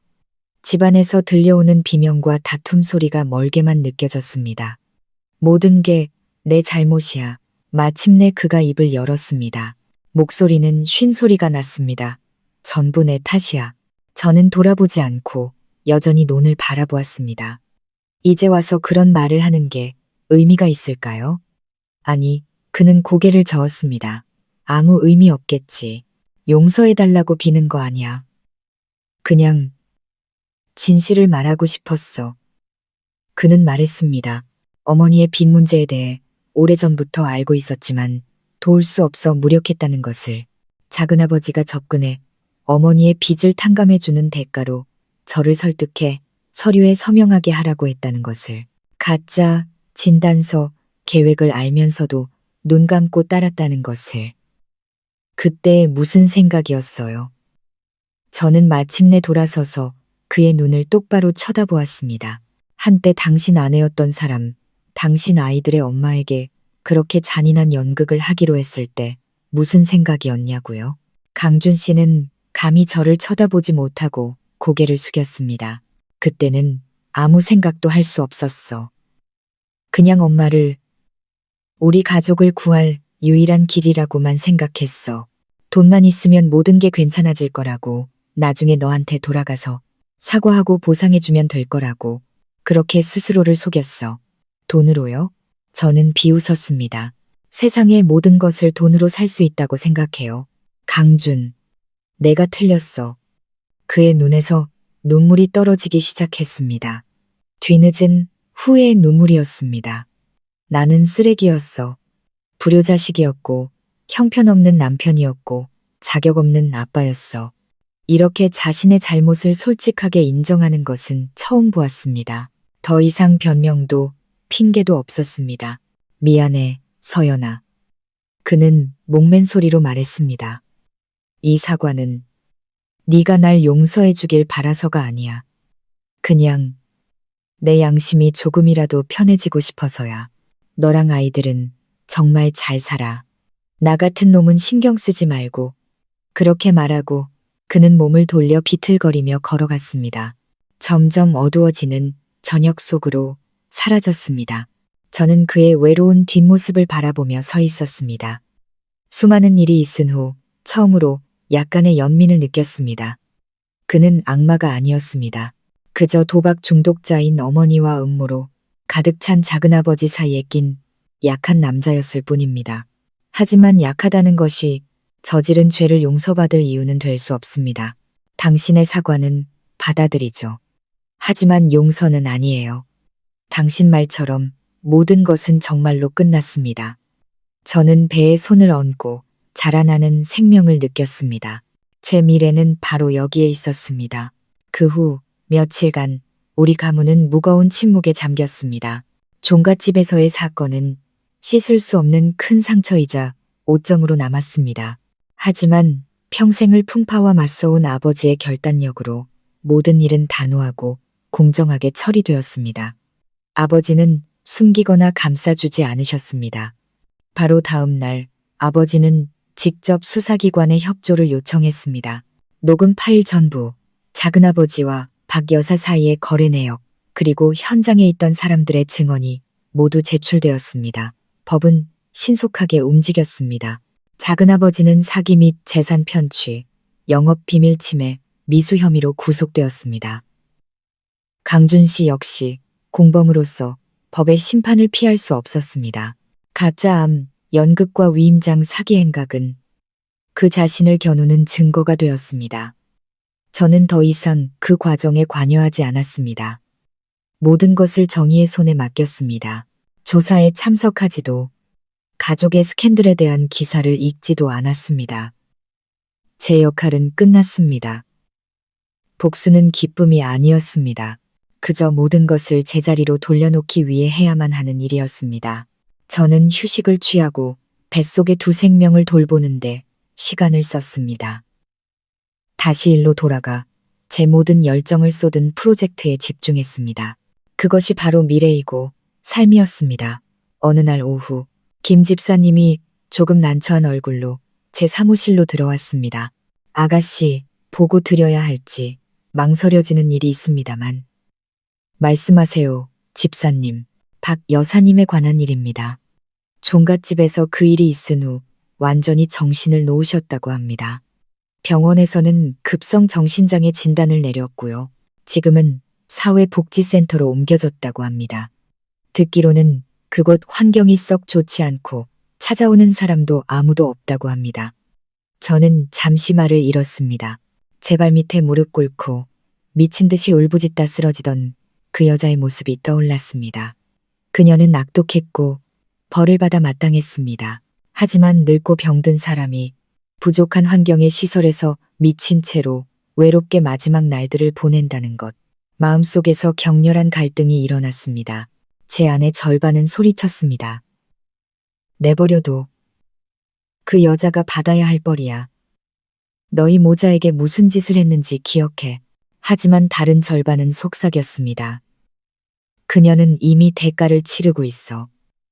양심과 질병의 형벌은 감옥보다 더 무서운 거야. 미친 사람의 고통 앞에서 네가 통쾌함을 느낀다면 너와 그 여자가 다를 게 뭐니? 저는 피곤하게 관자놀이를 눌렀습니다. 모든 것이 끝나면 후련할 줄 알았습니다. 하지만 아니었습니다. 법의 매듭은 풀렸지만 마음의 매듭은 여전히 남아 있었습니다. 어떻게 해야 할까요? 그날 밤 잠을 이루지 못했습니다. 내면의 싸움이 저를 괴롭혔습니다. 제 아이들을 지우라고 했던 박 여사의 악독한 저주가 떠올랐습니다. 분노가 다시 치밀어 올랐습니다. 그녀는 어떤 동정도 받을 자격이 없었습니다. 하지만 그때 뱃속에서 가벼운 움직임이 느껴졌습니다. 아이들은 매일 자라고 있었습니다. 저는 곧 엄마가 될 것입니다. 제 마음이 다른 사람의 고통 앞에서 증오와 통쾌함으로 가득 차 있다면 아이들에게 어떻게 사랑과 관용을 가르칠 수 있을까요? 저는 제 아이들이 나중에 커서 그들의 엄마가 할머니를 미친 채로 죽게 내버려둔 냉혈한이었다는 이야기를 듣게 하고 싶지 않았습니다. 그녀는 자격이 없지만 저와 제 아이들은 평온한 삶을 살 필요가 있었습니다. 다음 날 아침 저는 결정을 내렸습니다. 믿을 만한 비서에게 전화했습니다. 정신질환 노인을 전문적으로 돌보는 국내 최고의 사립요양원을 알아봐 주세요. 현재 사회복지센터에 있는 박선희 씨를 그곳으로 옮기고요. 비서는 조금 놀랐지만 아무것도 묻지 않았습니다. 모든 비용은 제가 차분하게 말을 이었습니다. 제 개인 계좌에서 매달 지불될 겁니다. 그리고 이 일은 절대 비밀로 진행해 주세요. 요양원 측을 포함해 아무도 지불자가 저라는 사실을 알게 해서는 안 됩니다. 네, 알겠습니다. 전화를 끊고 저는 보이지 않는 무거운 짐을 내려놓은 것처럼 안도의 한숨을 내쉬었습니다. 저는 박 여사를 용서하지 않았습니다. 그녀가 저지른 죄악의 용서는 너무나 사치스러운 것이었습니다. 저는 그저 제 자신의 평화를 선택하고 제 아이들의 미래를 위해 선한 씨앗 하나를 심었을 뿐입니다. 몇 주 후 작은아버지와 강준 씨의 재판이 열렸습니다. 작은아버지는 사기 및 재산 편취 혐의로 중형을 선고받았습니다. 강준 씨 역시 공범으로서 그리고 과거의 죄목까지 더해져 응당한 판결을 받았습니다. 그들의 인생은 이제 교도소의 내벽 안에서 길고 긴 날들을 보내게 될 것입니다. 법의 정의는 실현되었습니다. 저는 재판에 가지 않았습니다. 저에게 모든 것은 오래전에 끝났습니다. 대신 저는 이천의 종갓집으로 향했습니다. 조상님 위패 앞에 서서 향을 하나 피웠습니다. 피어오르는 연기에 제 속삭임을 담았습니다. 조상님들, 불효했던 손녀가 돌아왔습니다. 가문의 풍파는 잠시 멎었습니다. 이제부터 제가 책임을 짊어지고 가문의 명예를 높이며 양심에 부끄럽지 않은 삶을 살겠다고 약속드립니다. 제 삶은 점차 제 궤도를 되찾았습니다. 하지만 완전히 새로운 궤도였습니다. 더 이상 아내는 아니었지만 곧 엄마가 될 것이었습니다. 증오 속에서 사는 대신 책임감과 미래를 위해 살았습니다. 아버지는 모든 일을 처리하신 후 그룹 경영의 대부분을 제게 맡기셨습니다. 이제 늙어서 쉬면서 외손주들을 기다리고 싶다고 하셨지만 아버지가 제게 더 높이, 더 멀리 날아갈 기회를 주고 계시다는 것을 알았습니다. 그날 저녁 아버지와 서재에서 차를 마시고 있을 때 아버지가 갑자기 물으셨습니다. 김 집사에게 들었다. 네가 박 여사를 챙겨줬다면서 왜 그런 것이냐. 저는 찻잔을 내려놓고 아버지를 보며 미소 지었습니다. 제가 그 사람을 용서해서 그랬다고 생각하세요? 아버지는 제 대답을 기다리며 조용히 저를 바라보셨습니다. 용서하지 않았어요, 아버지. 어떤 잘못은 평생 용서할 수 없는 법이죠. 저는 담담하게 말했습니다. 하지만 저도 그 사람처럼 되고 싶지는 않아요. 증오의 마음이 잠식당하고 순간의 통쾌함 뒤에 공허함에 빠지는 그런 사람이요. 저는 살며시 배에 손을 얹었습니다. 이 아이들 때문이에요. 제 아이들이 엄마가 복수밖에 모르는 사람이었다는 이야기 속에서 자라게 하고 싶지 않아요. 저는 아이들이 알았으면 좋겠어요. 그들의 엄마는 적이 아닌 자기 자신을 위해 관용을 선택했다는 것을요. 저는 아버지의 눈을 똑바로 쳐다보며 마음속 깊은 곳에 말을 꺼냈습니다. 저는 더 이상 그녀에게 복수하지 않을 거예요. 하늘에 맡길 겁니다. 한 사람의 인과응보는 하늘이 정하도록 내버려 둘 겁니다. 저는 그저 평온한 삶을 살고 싶을 뿐이에요. 아버지는 한참 동안 말이 없으시다가 이내 고개를 끄덕이셨습니다. 그의 눈에는 깊은 자랑스러움과 만족감이 서려 있었습니다. 아버지는 손을 뻗어 제 손을 잡으셨습니다. 내 딸, 정말로 다 컸구나. 그 순간 저는 엄청난 안도감을 느꼈습니다. 마음속 마지막 짐이 내려진 것 같았습니다. 과거가 아무리 고통스러웠다 해도 마침내 정말로 뒤에 남겨졌습니다. 저는 제 낡은 물건들을 다시 정리하기 시작했습니다. 강준 씨의 아파트에서 가져온 것들, 작은 상자 안에서 어머니의 유품이자 제 결혼의 시작과 끝을 상징했던 2100자 팔찌의 조각들을 발견했습니다. 저는 그것들을 버리지 않았습니다. 조심스럽게 조각들을 모아 부드러운 비단 손수건에 쌌습니다. 그것들로 무엇을 할지 이미 알고 있었습니다. 부서졌다고 해서 가치가 사라진 것은 아닙니다. 때로는 그 파편들 속에서 더 찬란한 새로운 삶이 태어나는 법이니까요. 1년 후 저의 지휘 아래 명인 그룹은 강력한 변화를 이뤄냈습니다. 첨단 기술을 응용한 예술 도자기 프로젝트는 큰 성공을 거두어 가문의 브랜드를 세계적인 수준으로 끌어올렸습니다. 저는 더 이상 회장 딸이 아닌 재능과 결단력으로 모두의 존경을 받는 진정한 여성 회장이 되었습니다. 하지만 지난 1년간 저의 가장 큰 성과는 재무 보고서의 숫자에 있지 않았습니다. 그것은 집에 있었습니다. 저의 두 작은 천사, 아들과 딸 쌍둥이는 건강하고 사랑스럽게 태어났습니다. 아이들은 제 삶의 햇살이자 기쁨이며 원동력이었습니다. 매일 요람해서 잠든 아이들을 보며 제 삶이 이토록 완전하고 의미 있었던 적이 없었다고 느꼈습니다. 저는 제 약속을 지켰습니다. 새 프로젝트 수익의 일부로 어머니의 마음이라는 자선재단을 설립했습니다. 재단은 어려운 환경의 미혼모들에게 창업 자금과 직업교육을 지원하여 그들이 스스로의 힘으로 삶을 개척할 수 있도록 돕습니다. 제 자신의 고통에서 힘과 희망을 나누고 싶었습니다. 오늘은 화창한 주말입니다. 저는 두 아이를 데리고 이천의 오래된 도자기 공방으로 돌아왔습니다. 이곳은 이제 어머니의 마음 재단 여성들을 위한 창작 공간이자 무료 교실이 되었습니다. 저는 몰래 앞에 앉아 오랫동안 마음속에 품어왔던 작업을 직접 시작했습니다. 조심스럽게 오래된 백자 팔찌의 조각들을 꺼냈습니다.